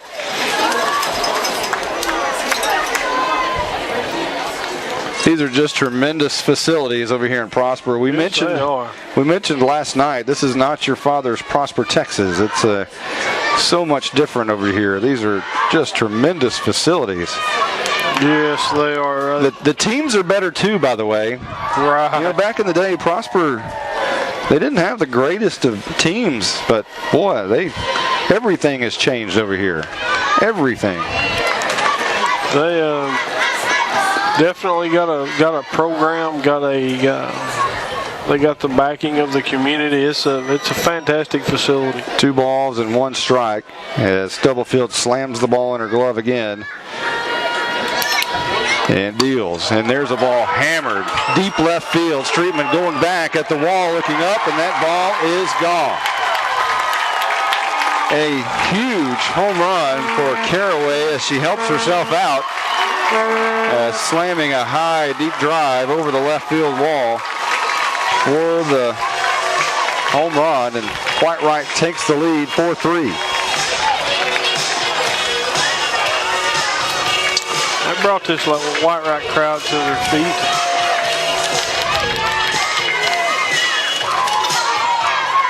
You know, but like you said last night, a lot of the Whitewright crowd and a lot of the Howe crowd are all intermingled because we all went to school together or know each other. That was a very high, towering drive. And, you know, when you're talking about 200 feet down the line, if you're familiar with Ferguson Field and Howe, it's about 185 to center. We're talking about 15 feet further than Ferguson Field. This isn't the largest of ballparks. There's a shot foul to the right side of the screen. And Stubblefield ahead quickly 0-1. 1 out here in the top of the 4th inning. What are the corners in Howe at the high school? Tough questions. I'm working on it. I don't know. I'm sure someone has that answer here. Because I don't know what the dimensions are at the new stadium. Here's Stubblefield's 0-1 pitch. It bounces in. 1 ball and 1 strike. You know, we talk about Prosper, facilities. Well, our softball, baseball facilities and football complex, is, it's pretty fantastic in itself. Absolutely. You got to tip your hat to Athletic Director Zach Hudson, Superintendent Kevin Wilson, and the entire school board for getting that done without a bond. Right. That's a tremendous project. It was a 5-year plan crammed into one. And I tell you, what a blessing Zach Hudson has been to this community. Yeah, he has been. He's a great guy. Knows his stuff. The 2-1 pitch swung on and missed. 2-2. Surrounded himself with some fantastic coaches. He's done a great job. The Bulldog program was fortunate that he didn't take the Whitewright job. Right. Here's the pitch, and that's swung on and fouled back to the screen on the right side. Stays 2-2 with 1 out here in the top of the 4th. Whitewright has taken a 4-3 lead after the big home run by Caraway. You know, I know quite a few people in Whitewright. I got some friends over there. I don't think I'd have liked it if he'd have went over there. I have classmates that now are in Whitewright with kids. I'm glad he didn't go to Whitewright. Here's the pitch. Called strike 3 on the outside part of the plate. And Kate goes down looking, which brings up what you would think so far is the series MVP, Hattie Shope. All she did last night was drive in the winning runs on a single. And tonight had a suicide squeeze for a run and also singled to lead off the third inning and scored both times. Stubblefield's first pitch to her is just a little bit low.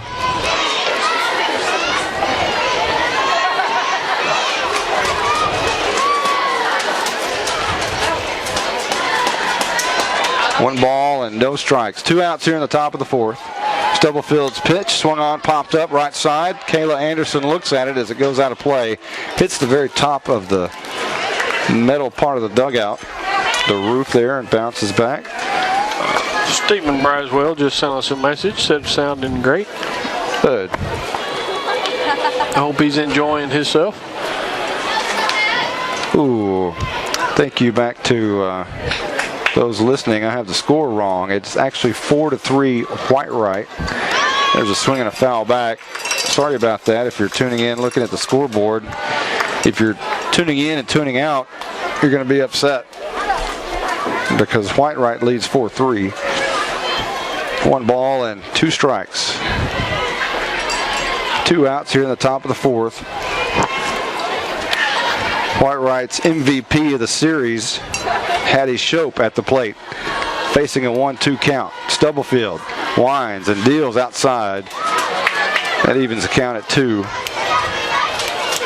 Stubblefield now walks behind the circle, picks up the rosin bag again. Now fires it down, fires the ball in her glove, the windmill action into her glove. 2 times, steps on the rubber, winds, and the slow one is popped up right behind second base. Hargrove gives it a look under it and makes the catch. Not an easy catch to make, but Hargrove floats back onto the turf and hauls it in for the 3rd out of the inning. We'll head to the bottom of the 4th. No runs on 1 big hit. I'm sorry, 1 run on 1 big hit. No errors and none left. Whitewright takes the lead after the home run by Caraway. We head to the bottom of the 4th inning. Whitewright on top 4-3. Back in a moment with more Lady Bulldogs softball. The heat is on in this regional semifinal classic, and Baker Air Conditioning wants to make sure you're cooled off this summer. Baker Air Conditioning is a proud supporter of the hometown Lady Bulldogs as well as the rival Lady Tigers.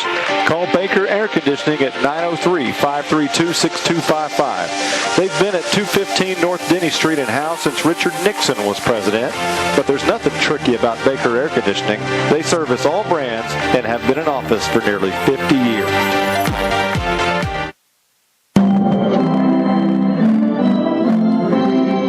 Independent Bank supports all the talented student athletes participating in tonight's regional semifinal. We know how much hard work goes into a championship season, both on and off the field. We also recognize the value of teammates you can depend on. Independent Bank is committed to building stronger communities, stronger families, and stronger teams throughout Texas. Good luck, Lady Bulldogs, and good luck, Lady Tigers. The heat is on in this. We enter the bottom of the 4th inning with Hargrove coming up to the plate after making that nice catch on the pop-up.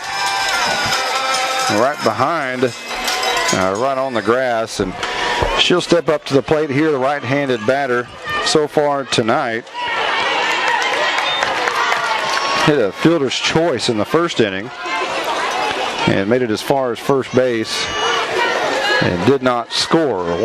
No balls and 1 strike as Caraway winds and deals, and there's a ball slammed down the third base side. Crane up and throws. It's high and out at first base. Nice recovery by Crane and a nice stretch by Swoops, and Hargrove is out at first. A tremendous play there as Crane, it was smashed to her, it went off her glove, and now Rupert is going to go talk to the official.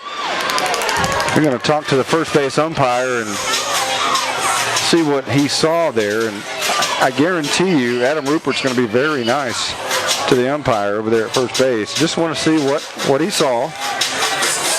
And it was a bang-bang play right at first. Crane made the play. Mark it 5-3 if you're scoring at home. Rupert's still talking to the first base umpire over there. Now he's going to get some help, and the umpires are actually going to talk about it. They'll discuss. We saw one overturned last night on an appeal. Zach Hudson made them talk about it a little bit, and this is not going to be a change as they're going to rule Hargrove out at first base. You know, you're talking about the stretch on Swoops' part. She didn't have to stretch much. She's a pretty large individual. She's a very tall young lady. You know, she is, state champion too. Here's Ross up to the plate. First pitch outside for ball one. State track champion. She's had an impressive year herself.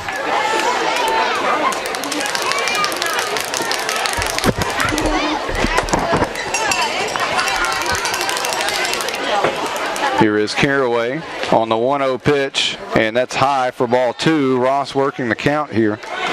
Ross so far tonight, flied out to the shortstop, which at the time, the Lady Bulldogs had runners at first and second. Here's Caraway's pitch, and that's going to be low, ball three. Last night, Ross had the big hit right up the middle to bring a run home, and you thought at one point Howe was going to win last night. Here's the pitch just on the outside part of the plate. 3 balls and 1 strike, 1 out here in the bottom of the 4th inning.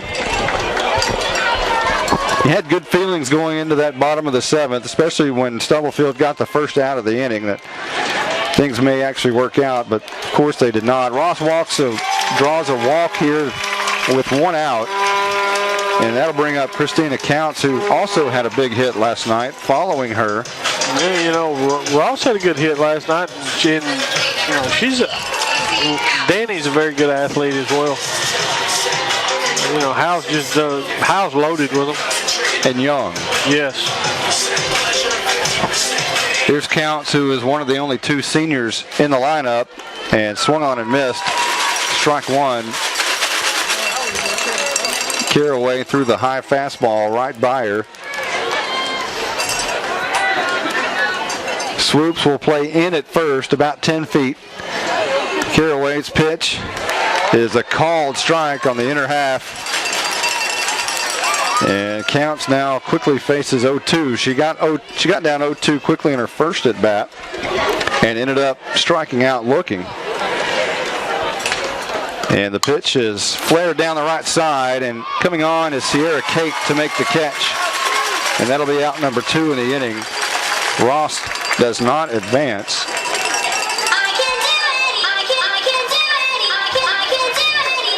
So Emily Sanders will step up.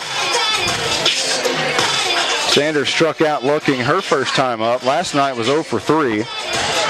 Looking for her first hit of the series. The sophomore tall center fielder looks at strike 1. Ross again at first base. Sanders steps out of the box, takes a couple of swings as leadoff hitter Aaron Blackburn is on deck. Here's the pitch, and that is strike 2. Sanders has seen a lot of strikes so far in this series. Steps out, swings the bat again, thinks about it, now walks back towards the box. No balls, 2 strikes, 2 outs. The bottom of the 4th inning. Ross at first base. Sanders looking for a big hit here with 2 outs. Caraway over the head, the wind, and the pitch outside. Trying to steal second base is Ross, and she is out at second base. So Melikar has thrown out 2 base runners tonight, and that'll take the bat out of Emily Sanders' hand. And she'll lead off in the 5th inning. So, and Danny got a good jump. Yeah, it was 2 great throws by Melikar. And we will now head to the top of the 5th inning. Anna Shope will lead off when we come back with Whitewright leading 4-3. The heat is on in this regional semifinal classic, and Baker Air Conditioning wants to make sure you're cooled off this summer. Baker Air Conditioning is a proud supporter of the hometown Lady Bulldogs as well as the rival Lady Tigers. Call Baker Air Conditioning at 903-532-6255. They've been at 215 North Denny Street in Howe since Richard Nixon was president, but there's nothing tricky about Baker Air Conditioning. They service all brands and have been in office for nearly 50 years.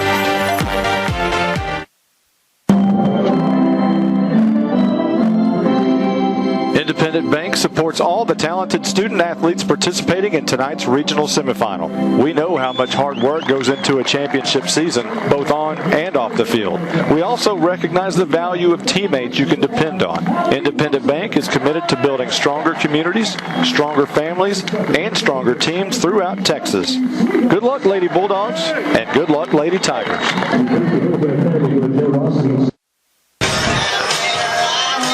We head to the top of the 5th inning. Whitewright leading 4-3. And Anna Shope coming up to the plate. Now, Whitewright pitcher Caraway. There's too many girls' names in these softball games. No, getting mixed up. Tucker Caraway, has not given up a hit since the 1st inning. She has settled down nicely against the Bulldogs, as Howe had 3 runs on 3 hits in the 1st inning and have been blanked ever since. And now Anna Shope will step to the plate. And Stubblefield will deal here, and there's the first pitch outside for a ball. And Shope is out in front. 1 ball, no strikes. The fastball on the just off the plate. Stubblefield, the slow one, and that one goes up. The changeup comes in just a little bit high. Ross goes up for it. And Shope now with a 2-0 count with nobody out, leading off here in the 5th inning.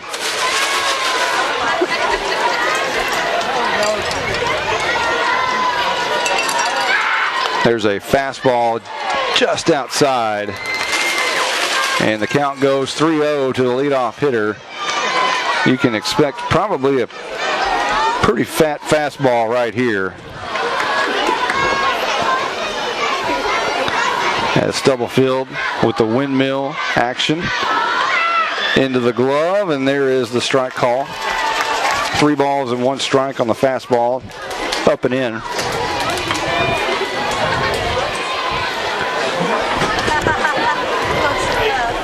Again, all the Howe runs came off the bat of Peyton Tenney. Here's a ground ball to the left side. Tenney grounds it, fields it, throws to first, and Shope is out with the stretch by Anderson. It was a hard ground ball that Tenney had to go to her left. Picked it and threw to first. A nice play. 5-3 if you're scoring at home. 1 out. Top of the 5th. Whitewright leading 4-3. And up steps C.J. Crane, the 3rd baseman, right-handed hitter. She popped up to the pitcher in the 1st inning and singled in the 3rd. And Stubblefield's first pitch bounces in for ball 1. The Pilot Point game ought to be starting, or should have started a few moments ago. Don't have a score on that. They're playing in Bonham, but the winner of this series plays the winner of that series. And here's a pitch outside, 2 balls, no strikes. Stubblefield kind of losing the strike zone. You see that from time to time, and she has lost the zone here in the 5th inning. Windmill action again. Fires the ball in her glove just once this time. Does not spin the ball in her hand as she normally does. Time is called. C.J. Crane backs out, takes a swing. Now another windmill action and firing it into the glove to Stubblefield. 1 ball and no strikes. Top of the 5th inning. Whitewright leading 4-3. Crane steps into the box. And the pitch outside, but a strike call. Strike. 1 ball, 1 strike. That was one of those that was called against Howe earlier, that Emily Sanders didn't like the call. But Howe gets the call this time. 1 ball, 1 strike. Here's a shot to right field. Counts, has to play it on a hop, fires it in over the head of Hargrove. Stubblefield there to back it up, but Crane on with a base hit to right. A line drive that Counts just let bounce right in front of her. She would have had to completely dive all out to stop that one, but safely played it on a hop. And Melikar, the catcher, who's thrown out 2 runners tonight, will step to the plate. Anderson will play just in front of the bag at first. Tinney steps in front of the bag at third, plays the line. Blackburn on the edge of the grass.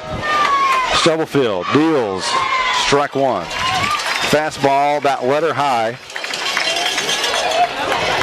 No balls and 1 strike, 1 out here in the top of the 5th. Yeah, the old man had to stand up. I'm getting a little stiff sitting in that chair. You know me, I cannot sit down during a broadcast. Oh, I know. You never sit down. Here is Melikar, and she will take strike 2. Fire down the first base by Ross. And back safely is Crane. You know, Danny's quick on that on those snap throws down to first and third. Stubblefield fires the ball in her glove twice. Steps on the rubber. Shrugs her shoulders to get the jersey up, and now fires in. Fastball, strike. 1 ball and 2 strikes. Apparently that last pitch was called a ball, but the previous pitch. So now 1 ball, 2 strikes. 1 out here, top of the 5th. Whitewright leading 4-3. C.J. Crane at first base after the single. And the pitch, the changeup, looked like it was right in there. All the Howe fans are shaking their head. You can look down and everyone in unison is just shaking their head. Yeah. 2 balls and 2 strikes. That one looked pretty close right there. Well, she got a strike call earlier in the account that we thought she didn't actually get, so this kind of evens things up. 2-2, Stubblefield on the outside edge, strikeout looking, and Melikar goes back to the dugout, and that is the 2nd out for Howe. It is the 4th strikeout for Stubblefield since she entered the game. And up steps Zeta Swoops. Well, Runner at first base, 2 outs. And a swing and a foul straight back. She's got some quick hands as she got the bat through the zone very quickly there. yes, she did. Just got a piece of the ball, fouled it straight back. Count goes 0-1 with 2 outs here in the top of the 5th. Whitewright leading 4-3. Runner on first base is Crane after the line drive single to right field in front of Christina Counts. Stubblefield steps on the rubber, floats the ball in her hands, twists her neck just a little bit, looking for the sign, and Swoops gets tired of waiting, backs out of the box. Now she's going to turn around and step back in. Stubblefield, the wind, the slow changeup, and this is going to be floated out to center field. Playing it on a hop is Sanders, and only advancing to second base is Crane. So runners now at first and second with 2 outs. Yeah, and Perkins coming up. Yeah, Zeta she just reached for that one. Yeah, that was a slow change. She got a piece of it and just flared it out to center field, just in front of Emily Sanders. And now Perkins steps up. You gotta like, every time Perkins steps up to the plate, it's either Santana or some kind of classic rock there. Last night it was Santana.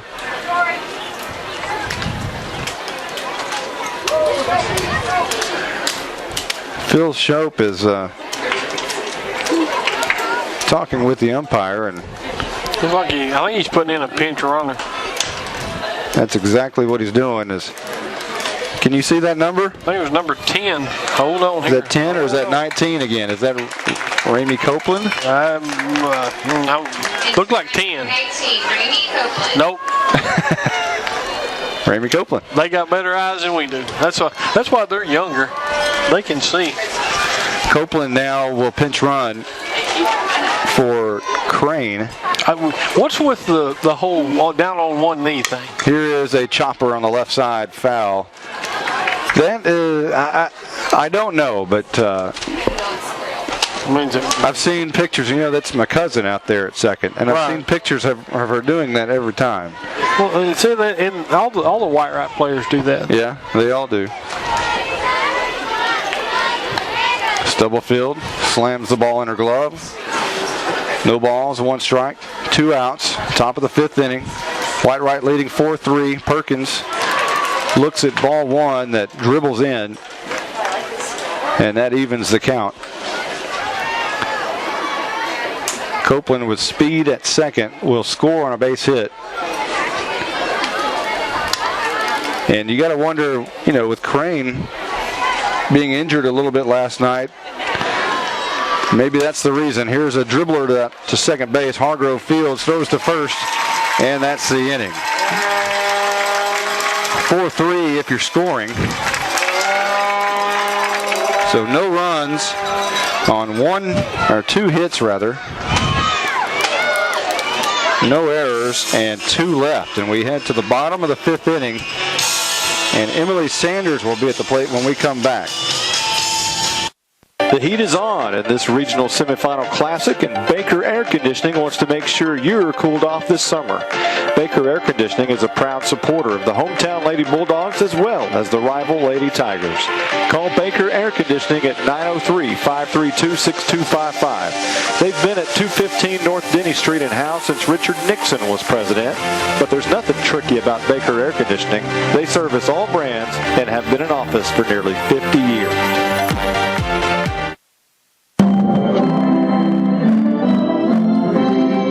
Independent Bank supports all the talented student athletes participating in tonight's regional semifinal. We know how much hard work goes into a championship season, both on and off the field. We also recognize the value of teammates you can depend on. Independent Bank is committed to building stronger communities, stronger families, and stronger teams throughout Texas. Good luck, Lady Bulldogs, and good luck, Lady Tigers. Bottom of the 5th we go.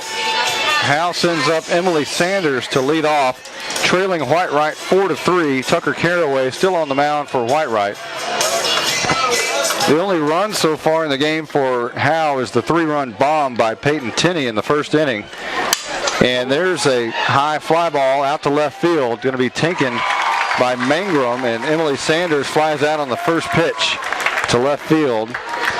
So fly to 7 if you're scoring at home for the first out, and up steps Aaron Blackburn, the speedster, freshman shortstop, will step up to the plate with 1 out. Howe has not had a hit since the 1st inning. Caraway has settled in and blanked the Bulldogs, the Lady Bulldogs, since that 1st inning. Here we go with this shift again. Streetman steps up to the plate left-handed, and yep, you see that shift. That's Blackburn. Oh, that's Blackburn rather. And here's the pitch, swung on, fouled back up to the top of the screen and drops right straight back down. Melikar will pick it up and fire it back to the pitcher. Blackburn takes a couple of swings outside the batter's box, and you see a third baseman, a shortstop, a second baseman, a first baseman, and then a flex rover position playing the bunt just in front of the first baseman about halfway down the line. Here's a swing and a little dribbler up the middle, a base hit for Aaron Blackburn. Gets by the left fielder. Blackburn can fly around second, heading to third. She will round third and almost get tagged out. She rounded third. The ball was coming in. A nice throw came in. She tried to dive back to third and just barely got back in. I thought for a moment she was going to round third and head home, but she put on the brakes. Adam Rupert, the head coach, puts his hands in his pocket and turns his shoulders up to the sky as, goodness.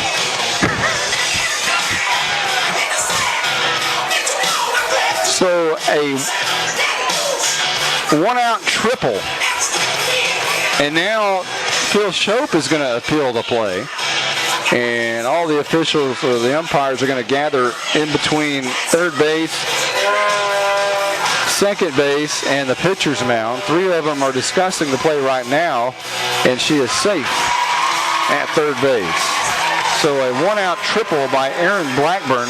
It actually goes down as a single and a two-base error on the left fielder as it went right under Mangram's glove.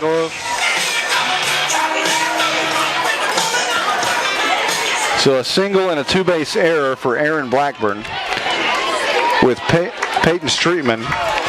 And no shift on Streetman here with one out in the left-handed batter's box.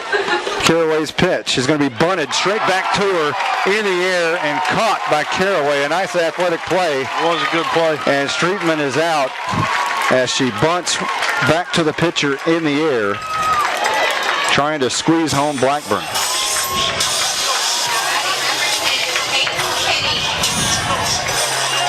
And that's the second out of the inning. Boy, you're just not getting the breaks, you know. That's just a tough, tough break. But then here we got Tenney stepping into the box. So Blackburn got Howe's first hit since the first inning. And here's Tenney, who fouls it straight back to the screen. No balls and one strike. Trying to give the Lady Bulldogs a lead right here if she could crank one out again. With Blackburn at third, 2 outs, trailing 4-3 to Whitewright. Game 2 of this Region 2 semifinal championship series. Caraway's pitch outside. 1 ball and 1 strike. Not going to give Tenney anything on the inner half. no. And if she does, it'll be a mistake. 2 outs, bottom of the 5th. Caraway looks in, taking her time. Finally winds and deals. Shot foul to the right side up against the screen. 1 ball and 2 strikes. If Caraway has a changeup, this is the time you go for it right here. 1 ball, 2 strikes, 2 outs. Blackburn, the speedster, at third. Winds, deals, fastball, just outside. Evens the count at 2. Turned out to be a pretty good crowd tonight. Yeah, it did. After the first couple of innings, we were a little worried that there weren't going to be many fans make it due to the weather, but it's filled in nicely. It has. 2 balls, 2 strikes, 2 outs. Tenney swings, fouls it back. We'll do it again. She fought that one off. Yeah, not much of a breeze. The flags are pretty dormant out on the outfield. If it is blowing a little bit, it blows in from the northeast just a tad. Tenney digs in, waiting on Caraway, who now steps on the rubber. And the 2-2 pitch outside gets away. Here comes Blackburn. She scores. Tie ball game. The ball came in just a little bit low. Melikar unable to field it. It goes right past her to the left. Blackburn was gone. So a wild pitch allows Blackburn to tie the game.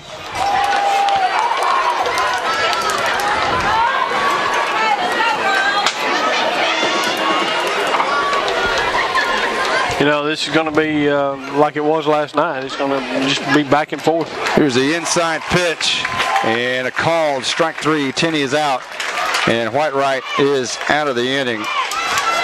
But Howe ties the game when Blackburn scored on a wild pitch. 1 run on 1 hit, 1 error,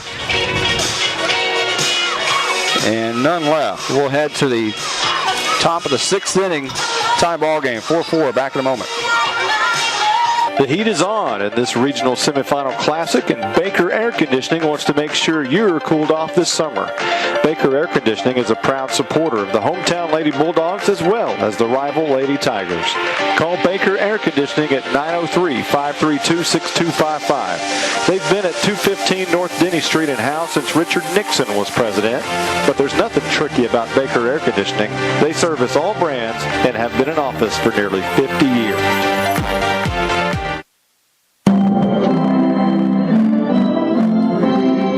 Independent Bank supports all the talented student athletes participating in tonight's regional semifinal. We know how much hard work goes into a championship season, both on and off the field. We also recognize the value of teammates you can depend on. Independent Bank is committed to building stronger communities, stronger families, and stronger teams throughout Texas. Good luck, Lady Bulldogs, and good luck, Lady Tigers. Well, here we go again. You know, you see this character standing here looking at us? Yeah. You know, that's a character right there. He has his imprints in both communities, doesn't he? He does. He's right there in the middle. We are talking about Otis McLean. He's wearing a Howe hat. Right. But he sure is friendly with some of those Whitewright folks. Oh, I know. You got to watch him. You know, I'll tell you a funny story about Otis McLean. He was my baseball coach when I was probably 8 or 9 years old. Well, that makes him like 80. Hey, now, wait a minute. Wait, I'm not that old. Stubblefield's first pitch, just in and out of Ross's glove, a little bit over the top, little high, ball one. I learned, quite a bit of baseball, quite a bit about baseball from Otis McLean. He's a good guy. Great guy. I've thought a lot of him. He was also a good butcher. Oh, yes, he was. The 1-0 pitch comes in high again. 2 balls, no strikes. I guess I've known Otis all my life. Clark, the leadoff hitter, the number 9 hitter. Finally, the Lady Bulldogs were able to get her out the last time up as she bounced to second. Here's the pitch. That's in there for a strike. 2 balls and 1 strike. Clark led off the series with a single and then walked 3 straight times before finally getting out the last inning. And Stubblefield winds and deals, and that's just off the plate. 3 balls and a strike. And Clark, here she is again, the number 9 hitter, vying for her 4th walk of the series. Yeah, we'll see what happens this time. Stubblefield slams the ball in her glove. The 3-1 pitch right down the middle and line to center field. Emily Sanders makes a great play and a great catch. About waist high, a basket catch. Nice job there by Sanders. So score it, line out to 8 for the first out. And now Caraway will step up. She scored 2 runs tonight, hit the monster home run back in the 4th inning. She walked and homered so far in this game. And she looks at ball 1 here.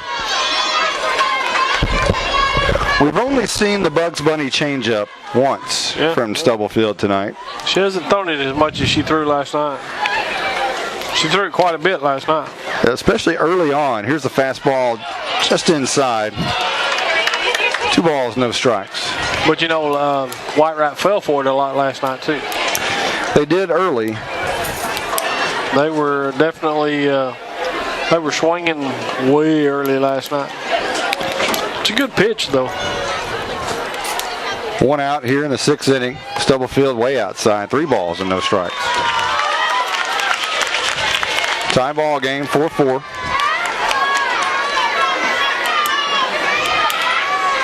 Top of the 6th. Didn't I say I was going to change this? Yes, you did, and I'm supposed to remind you, and I forgot. There we go. They can't be mad at Monty. Stubblefield, strike right down the middle, 3-1.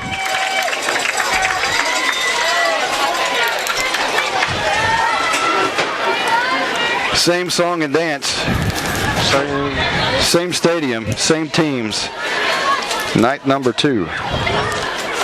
Tie ball game, 6th inning. There is a strike call on the outside part of the plate, full count for Stubblefield. She'll grab the rosin bag, walk behind the circle about 4 steps, turn around, shakes the rosin bag, throws it down in the back of the circle, fires the ball into the glove with the wheelhouse motion. Now steps on the rubber, shakes the ball in her right hand. Shakes off one pitch. Now finds the one she wants, winds and deals outside, just off the plate, ball 4. Stubblefield wanted the call, didn't get it. And that'll be a walk for Caraway, which will bring up Sierra Kate. So 1 out here in the top of the 6th. One thing's for certain, if there is a tomorrow for the Lady Bulldogs, I don't think you'll see Stubblefield. Here's the pitch. It's going to be bunted back to Stubblefield. Throws to first. Low throw. Hargrove has it. Throw over to third base, trying to get the runner to advance. Out at third base! A great throw by Hargrove! Phil Shope is screaming mad. The Lady Bulldogs run off the field. A huge throw by Hargrove over to Tenney. The swipe tag. And out was Caraway trying to advance on the throw. Holy cow, what a throw by Hargrove. It's a good throw. Fantastic throw. Kate bounced back to Stubblefield, who made the play. Threw out to Hargrove, who was covering the bag. Hargrove fired over to third, trying to catch Caraway, going from first to third on the bunt, and out at third on the great strike throw to Tenney. And we head to the bottom of the 6th, tied 4-4. Put an asterisk by that one. Back in a moment. The heat is on in this regional semifinal classic, and Baker Air Conditioning wants to make sure you're cooled off this summer. Baker Air Conditioning is a proud supporter of the hometown Lady Bulldogs as well as the rival Lady Tigers. Call Baker Air Conditioning at 903-532-6255. They've been at 215 North Denny Street in Howe since Richard Nixon was president, but there's nothing tricky about Baker Air Conditioning. They service all brands and have been in office for nearly 50 years.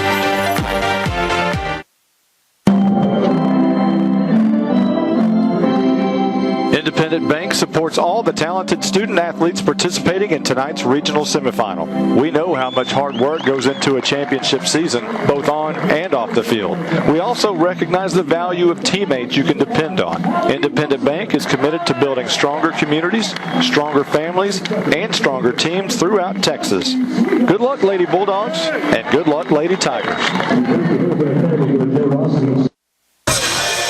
Caraway still in the game, and I don't think you'll see a change at all from here on out from Whitewright. I doubt you'll see Perkins at all, because Whitewright has a feeling that even if Howe wins tonight and there is a Game 3 tomorrow, they will not face Stubblefield tomorrow. No.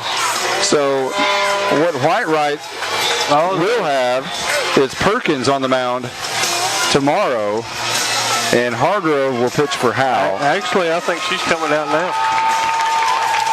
And wipe out everything I just said. Right. That was completely that was complete nonsense. Because Perkins is now coming into the game. Mano a mano. Kayla Anderson is waiting on deck. So just as Adam Rupert went to his ace in the middle of the game in a close ball game, Phil Shope now goes to his ace in a tie ball game. Bottom of the 6th inning, and look at all the girls are out there timing the pitcher. Every girl is out there with their bats for the Lady Bulldogs. Taking a look at the pitcher. Every time she warms up, they time it out, take a swing. All in unison. Again, thank everyone for listening tonight. It's been a tremendous series. And we want to thank Independent Bank and Baker Air Conditioning for making this broadcast possible. Again, we've sent a shout out once already to the band. But again, big tip of the cap to Angie Liss, who is out of town with the state solo ensemble kids, and I know they're listening, so hello in Temple, Texas. And good luck tomorrow. Good luck. Matter of fact, I believe we have one, I think, leaving from here tonight going down there. Well, hopefully there is a tomorrow for the Lady Bulldogs here in Prosper, Texas. You know, it's going to come down to this, like we said last night, a pitcher's duel. Tell you what, it's just, this has been a classic. I never would have thought Stubblefield and Perkins would be back tonight, but here they are.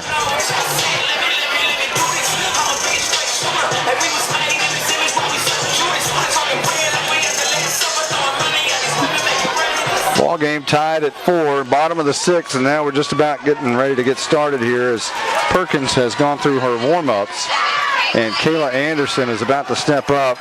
Adam Rupert's going to the back of the box to talk to the umpire. I'm not sure exactly what he could be asking the umpire here, but they're talking here just for a few minutes. On deck behind Kayla Anderson is Stubblefield. Still talking a little bit. I'm not really sure what they're doing there. Rupert's looking at his lineup card. And now the umpire will walk over and talk to Phil Shope. A little bit of discussion is now Whitewright infielders will go in and discuss things with Perkins. And now the umpire leaves. Phil Shope is going to walk back over to Adam Rupert here. A little bit of charades going on, and everything seems to be squared away now. Like we're just trying to make sure we had everybody where they're supposed to be. And now Rupert goes over and talks to the scorer. Make sure everybody is in position. Kayla Anderson is just about ready to step into the box. The umpire is giving no indication now, and now the umpire looks over to Coach Rupert. Rupert gives the okay, and we're ready to go. Not sure what all of that was about, but we're ready for bottom of the 6th action here now. As Kayla Anderson steps into the box, Perkins deals, and here's a pitch swung on and dribbled out foul to the right side behind the plate, and it's 0-1. You know, close ball game. Everybody wants to make sure everybody's on the up and up and everybody's where they're supposed to be. Well, everything is on the line here. Not too many outs left to go. A run here would be huge, obviously. Perkins deals, fastball right down the middle, 0-2. Perkins also threw a lot of pitches last night. She went to 3-2 counts quite a bit, just as Stubblefield did on just about every hitter last night. Anderson dribbles one out to second base, going to be fielded and thrown over to first for the first out. 4-3 on the play, and that brings Stubblefield up with one out. Bottom of the 6th inning, tie ball game, 4-4. Again, the ace Perkins has entered the ball game. She's entered the pitching circle. Tori Perkins, the daughter of Michael and Wendy Perkins, both Howe graduates. Michael in 1985 and Wendy in 1991. Perkins winds and deals. Stubblefield takes inside, ball 1. Has to jump back out of the way a little bit there.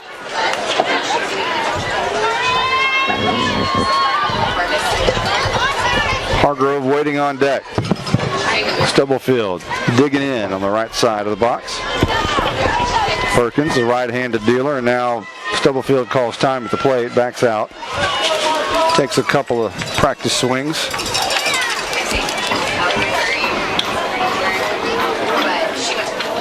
Digs back in the box. Here's Perkins. Fastball on the outer edge. Strike 2.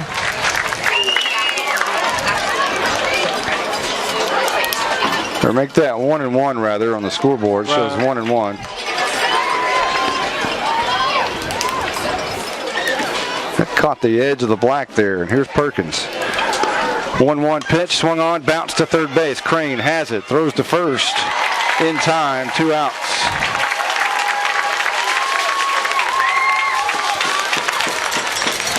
Perkins has 2 up and 2 down, and Madison Hargrove stepping to the plate. Talks to Stubblefield just a little bit. Stubblefield telling the girls what she saw, what kind of pitches she saw. And here's Hargrove with 2 outs. Perkins the wind and the deal.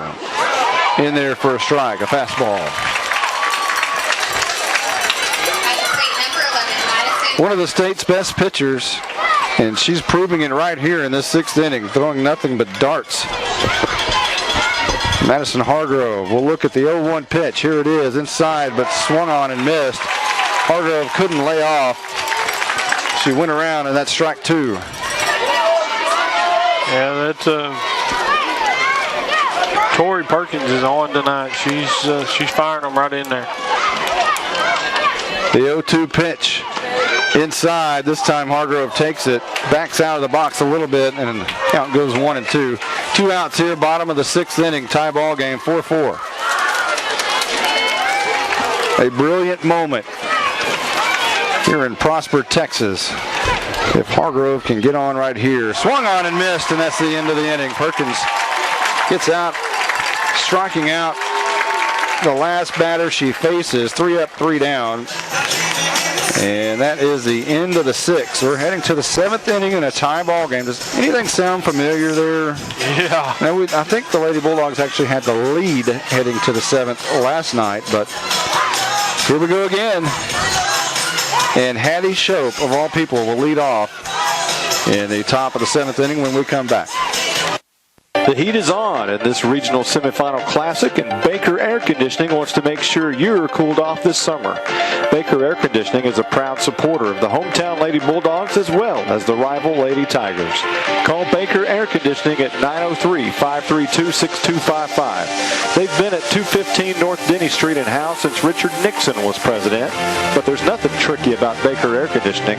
They service all brands and have been in office for nearly 50 years.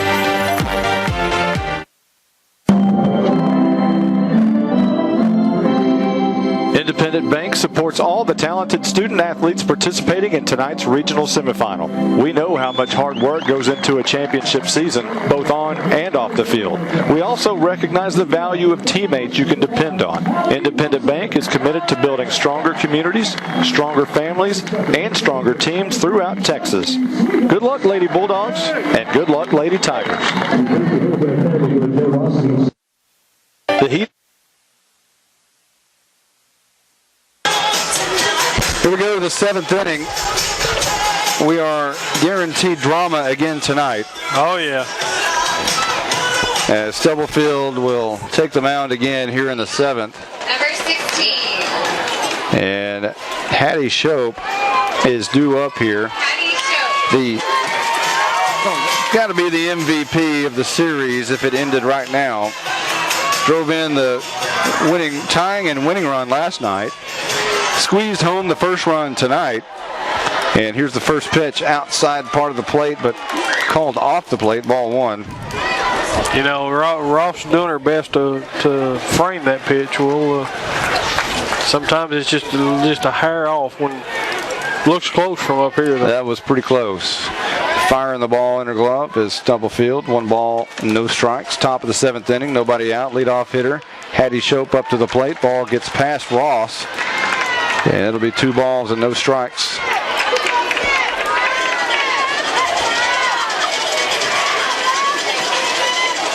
You know, we need to get us a press box built over the softball field. Absolutely. Here's the pitch that is in there for a strike. 2 balls and 1 strike.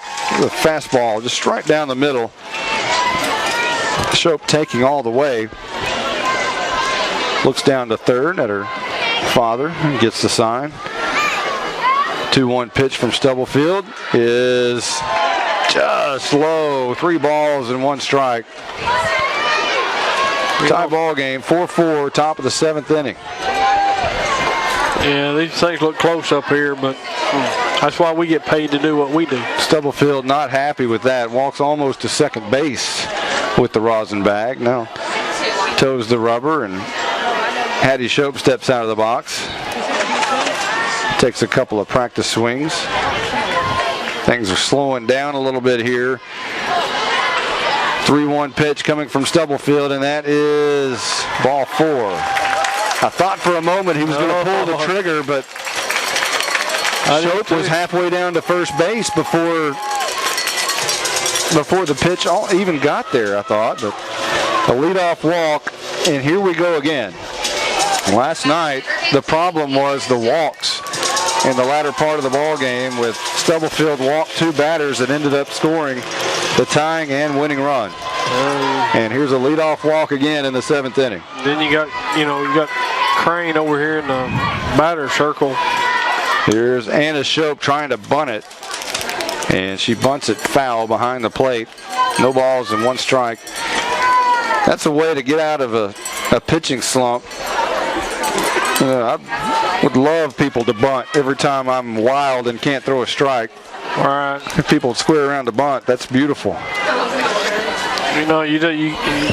You got Crane standing over here that's had a good night tonight. Here's the pitch, bunting again. This one right in front of the plate. A great bunt. Ross digs it and out at first base. Woo! I bet that was going to be appealed. That was very close. I thought she was safe at first. A great play by Ross. Just didn't have a lot of time, but she up and through, and Kayla Anderson with a great stretch, but wow. Now, in the meantime, Hattie Shope advances to second, but score it 2-3. Out at first base is Anna Shope. Holy cow. That was a good throw by Ross. That was a tremendous defensive play by Ross. Wow, and here's Crane with the winning run at second base, or the go-ahead run rather, at second base. Stubblefield goes behind the mound, picks up the rosin bag, throws it down, fires the ball in her glove a couple of times, steps on the rubber. Crane back in the box. 1 ball, no strikes. Here's the pitch in there, but just low apparently. 2 balls and no strikes. Stubblefield taking her time again, picks up the rosin bag, now throws it down. Ross talking to the umpire, trying to figure out where we're at here. 2 balls and no strikes, 1 out. Go ahead run at second. Crane at the plate, swung on, fouled back. 2 balls, 1 strike. Kind of a chilly, unusual May 23rd evening. This is not your typical May night. No, it's not. Late May, anyway. Usually about mid-May is the cutoff, and you don't have any more chilly nights, but not this year. Everything's been crazy in 2015. It has. 2 balls and 1 strike, 1 out here, top of the 7th. Tie ball game, 4-4. Crane at the plate. Go ahead run at second, and Crane calls time at the plate, steps out. A couple of more practice swings, and Shope is not real happy, the third base coach, the head coach, as Stubblefield is just taking her time here. And here's the 2-1 pitch, swung on, popped up. Blackburn has it at short, and there's 2 outs. That's a huge out right there. A little flare out to short, pop 6 if you're scoring. It's the 2nd out of the inning, and that'll bring up Melikar, the catcher, who's had a big night defensively, thrown out 2 runners at second base. But with the bat, she has popped out to center field, struck out twice. Stubblefield wants to talk about it and brings all the infielders in with 2 outs here in the top of the 7th. Tie ball game, 4-4. There's been a lot of listeners tonight to this broadcast, and we want to thank you so much for tuning in. A lot of people here at the stadium here in Prosper, but also a lot of people listening. Yeah, that's I always like to listen for somebody to listen to me talk. Sometimes they go, "What did he say?" And what was that name he pronounced? Right. Black Barn. Right. Here's the pitch from Stubblefield. It's going to be grounded. Second baseman Hargrove has it, can't pick it up. Now runs, picks it up and looks at third. Kept the ball in the infield, so now there'll be runners at the corners with 2 outs. A great job by Hargrove just to get to the ball. It was going to be a spectacular play if she was able to get up and throw her out, but just to keep the ball in the infield kept the run from scoring. So that'll be an infield single by Melikar. Her first hit of the night, puts her 1 for 4 on the night, and that brings up the ever-dangerous Zeta Swoops. Now, last night, Stubblefield had Swoops' number. She was 0 for 3, and here's the first pitch inside for ball 1. Ooh, that was way I inside. thought for a moment it was going to hit her on the bottom of the elbow, but Swoops never flinched. And it's 1 ball and no strikes. And I guess I got to change the inning up here again.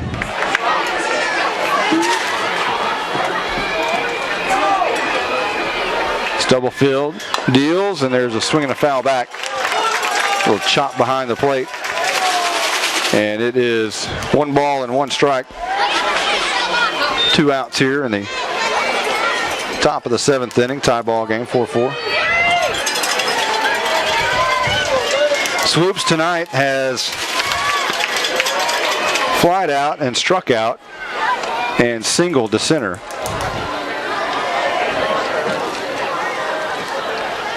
I take that back. She's doubled, struck out, and singled to center. So a good night with the stick for Swoops. Runners at the corners here with 2 outs. 1-1 count. Stubblefield back on the mound. Winds and deals. That's up high. Did she go around? Swoops tried to check her swing. No swing. Wow. That was really close. Coach comes up and wants to talk to the home plate umpire. Now the first base umpire was not in real good position to see that because he's halfway between first and second. Now, if you want to appeal down to first base, the umpire really needs to be standing on the line at first base in order to see the bat head. Right. And that is not good position to be able to call that. So obviously he wouldn't be able to see if the bat head went around because he's not down the line with that angle. So I can see where Coach Rupert would have an argument there that just make the call yourself. Don't appeal down to an umpire who doesn't have the good judgment call there. Right. The good angle. Right. So 2 balls and 1 strike. Swoops at the plate. Runners at the corners. Stubblefield pitch up high, ball 3, throw down to third, back in time is Shope. Hattie Shope has been all over this series, and she is the go-ahead run at third base with 2 outs. Stubblefield, 3-1 pitch is up high, ball 4, now the bases are loaded. Bases are loaded, and you got Perkins coming up. Just as last night, 2 walks in the 7th inning by Stubblefield, and now the Lady Bulldogs are in trouble, but there are 2 outs in the inning, and now everyone will converge and talk this one over, at least the infielders. The outfielders will all gather around Emily Sanders in center field. But a huge moment here in Prosper, Texas. So are we going to see the suicide again? With 2 outs, I think they're swinging away here. But you just never know. Shope is a very excitable guy. He is. And you just never know. He's been doing this a long time.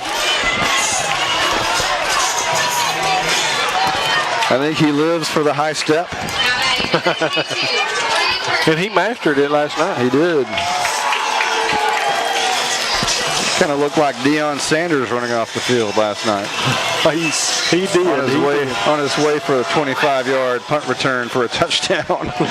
Here's Stubblefield. No room to put anybody on base, and there's strike 1. Took a little bit off with the fastball just to throw a strike, and Perkins took it for strike 1. 2 outs here in the top of the 7th. Tie ball game, and the runner's coming home. Not sure exactly what happened. but a run scores. The go-ahead run scores. Ross threw the ball back to the pitcher. Stubblefield was not paying attention, and when Stubblefield was not paying attention, the runner from third left and stole home. And when she turned her back and walked out of the back of the circle, she broke. She turned her back, walked away, turned her back to third base, and when she did, Hattie Shope took off for home. Well, when she stepped out of the back of that circle, he sent her. And now he's screaming towards home plate, pumping his fist. Phil Shope is beside himself, throwing his hands in the air. I don't see. Now, Coach Rupert is talking to the home plate umpire, and now the third base umpire is coming in.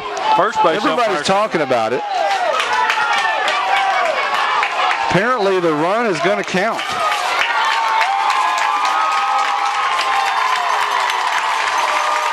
So Hattie Shope has to be the MVP of this series. Basically stole home. And here's the pitch to Perkins. So now runners at first and second rather, with 2 outs.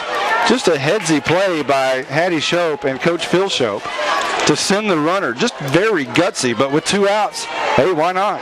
Stubblefield, the pitch. A high strike call, 1 ball and 2 strikes. I bet we don't see her walk out of the back of the circle now.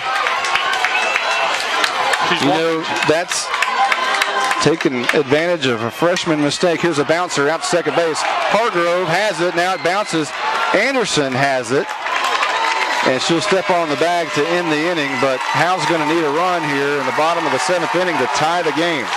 Yeah, as Whitewright basically stole a run to go ahead here in the top of the 7th inning. Yeah, I think that ball hit Zeta when she was running.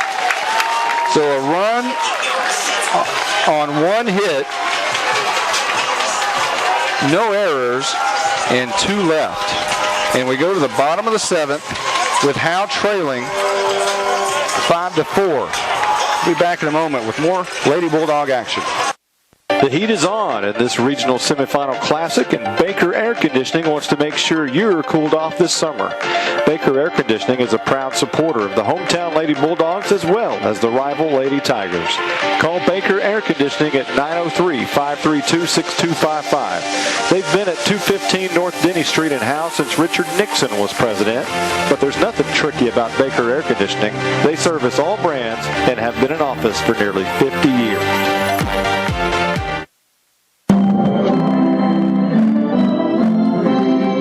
Independent Bank supports all the talented student athletes participating in tonight's regional semifinal. We know how much hard work goes into a championship season, both on and off the field. We also recognize the value of teammates you can depend on. Independent Bank is committed to building stronger communities, stronger families, and stronger teams throughout Texas. Good luck, Lady Bulldogs, and good luck, Lady Tigers. Role reversal. Last night, Howe went to the bottom of the 7th inning with their ace pitcher on the mound, leading by a run. And here we flip things over. Whitewright, now the visiting team. Howe will go to the bottom of the 7th, facing Whitewright's ace pitcher, down by a run.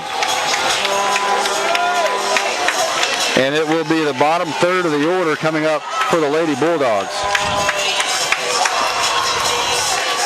Last night in the same situation, it was the bottom 2 hitters coming up for Whitewright. It's the bottom 3 coming up for Howe tonight. Ross looks at ball 1. Danny Ross, who's had a great game at catcher defensively. Yes, she has. So far tonight, has flied to the short and walked. 1-0 pitch here is swung on and fouled back to the screen. That'll even the count at 1. Whitewright leading 5-4, basically stole a run in the top half of the inning. Well, we've seen it all tonight. Suicide squeeze. We've stole home. Manufacturing runs. That's what Whitewright has done. Here's the pitch, a little dribbler out in front of the plate. And Perkins fields it, fires to first for the first out.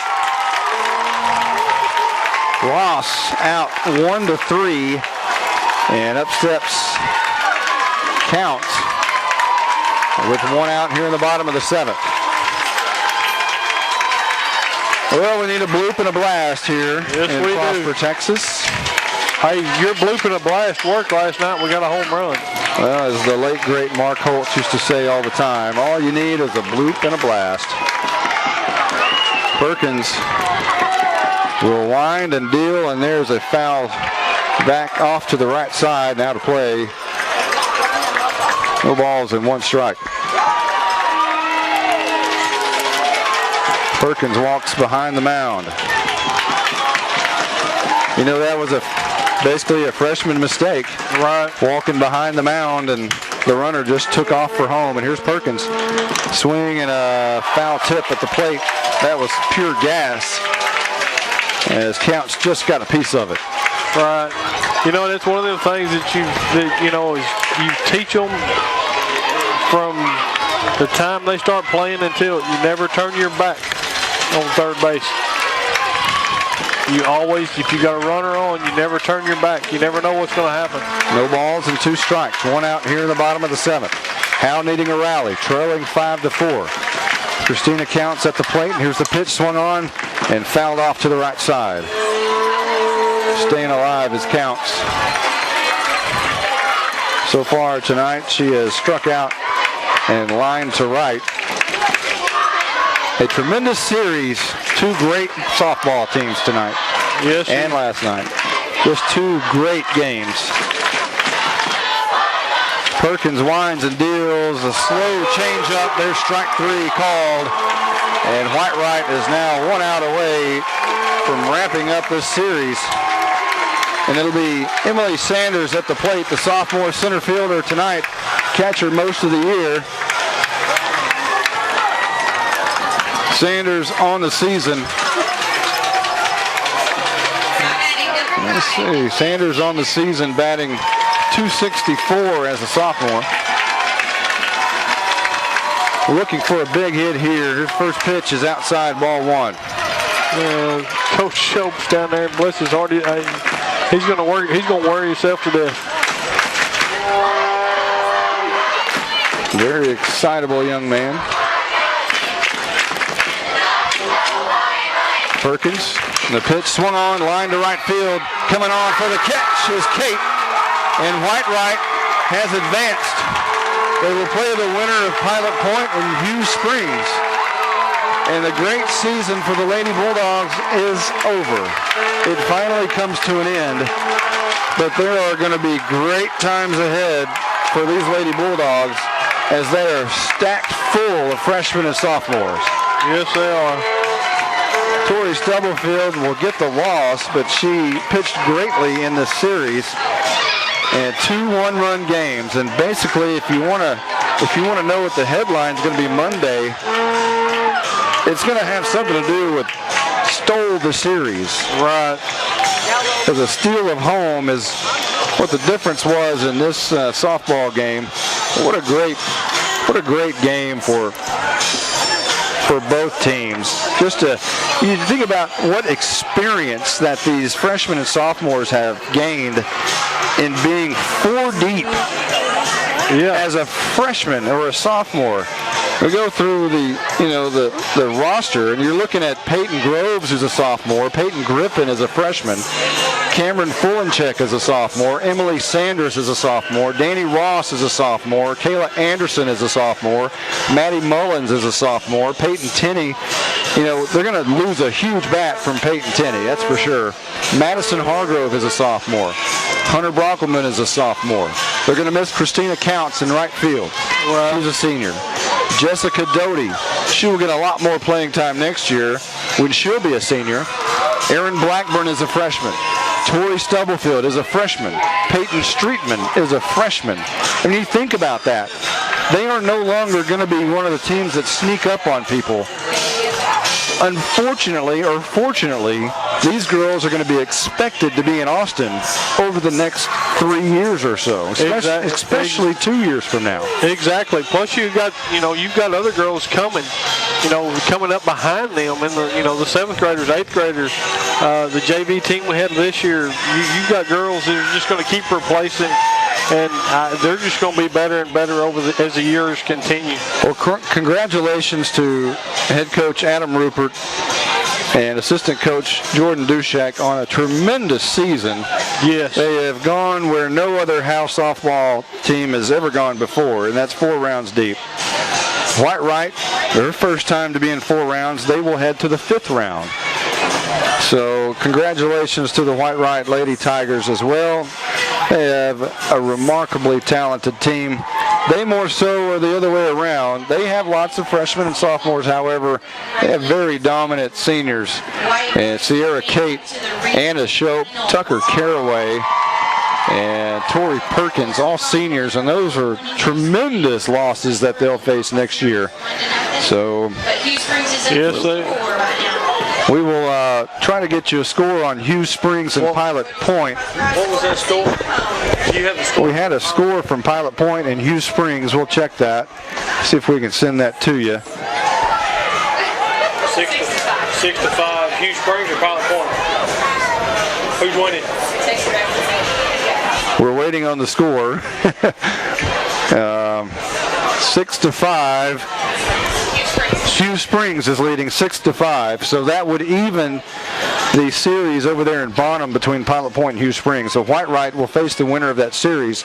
If Hughes Springs goes ahead and wins tonight, then that game, the rubber match, will be tomorrow, and I bet you a lot of Whitewright girls will go to Bonham and check that game out. Watch it, check that game out. I would. So congratulations to the Whitewright Lady Tigers. They will advance in 2 classic games here in Prosper, Texas, 2 one-run games, and you can't get any better than this. And we've had a great time broadcasting softball. It's been the first time I've ever broadcasted softball, but it's been so much fun, and we appreciate the sponsors once again. Independent Bank of Howe and also Baker Air Conditioning of Howe. Michael, any closing words? No, but I've enjoyed it. I've enjoyed watching these girls play. I will enjoy watching these girls play for years to come. And thank you for letting me come. No other broadcast until, guess what? Football. It'll be football time in Texas before you know it. That's right, and it's coming quick. For everyone who's been a part of this one, including Michael Mosier, and Stephen Braswell has not been a part of it, but he was in spirit, and I know he's in Galveston listening. So for Stephen Braswell, I'm Monty Walker. So long, everybody. The heat is on in this regional semifinal classic, and Baker Air Conditioning wants to make sure you're cooled off this summer. Baker Air Conditioning is a proud supporter of the hometown Lady Bulldogs as well as the rival Lady Tigers. Call Baker Air Conditioning at 903-532-6255. They've been at 215 North Denny Street in Howe since Richard Nixon was president, but there's nothing tricky about Baker Air Conditioning. They service all brands and have been in office for nearly 50 years.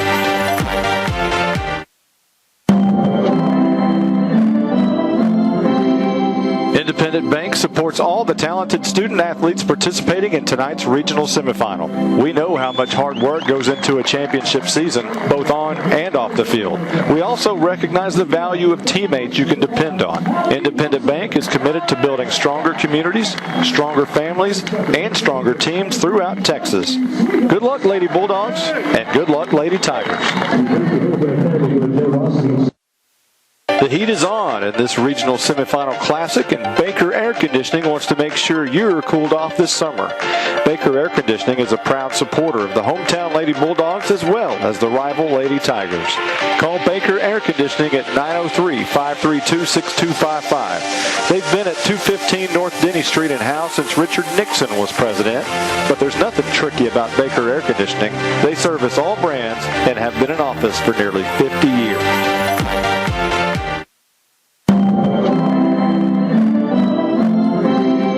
Independent Bank supports all the talented student athletes participating in tonight's regional semifinal.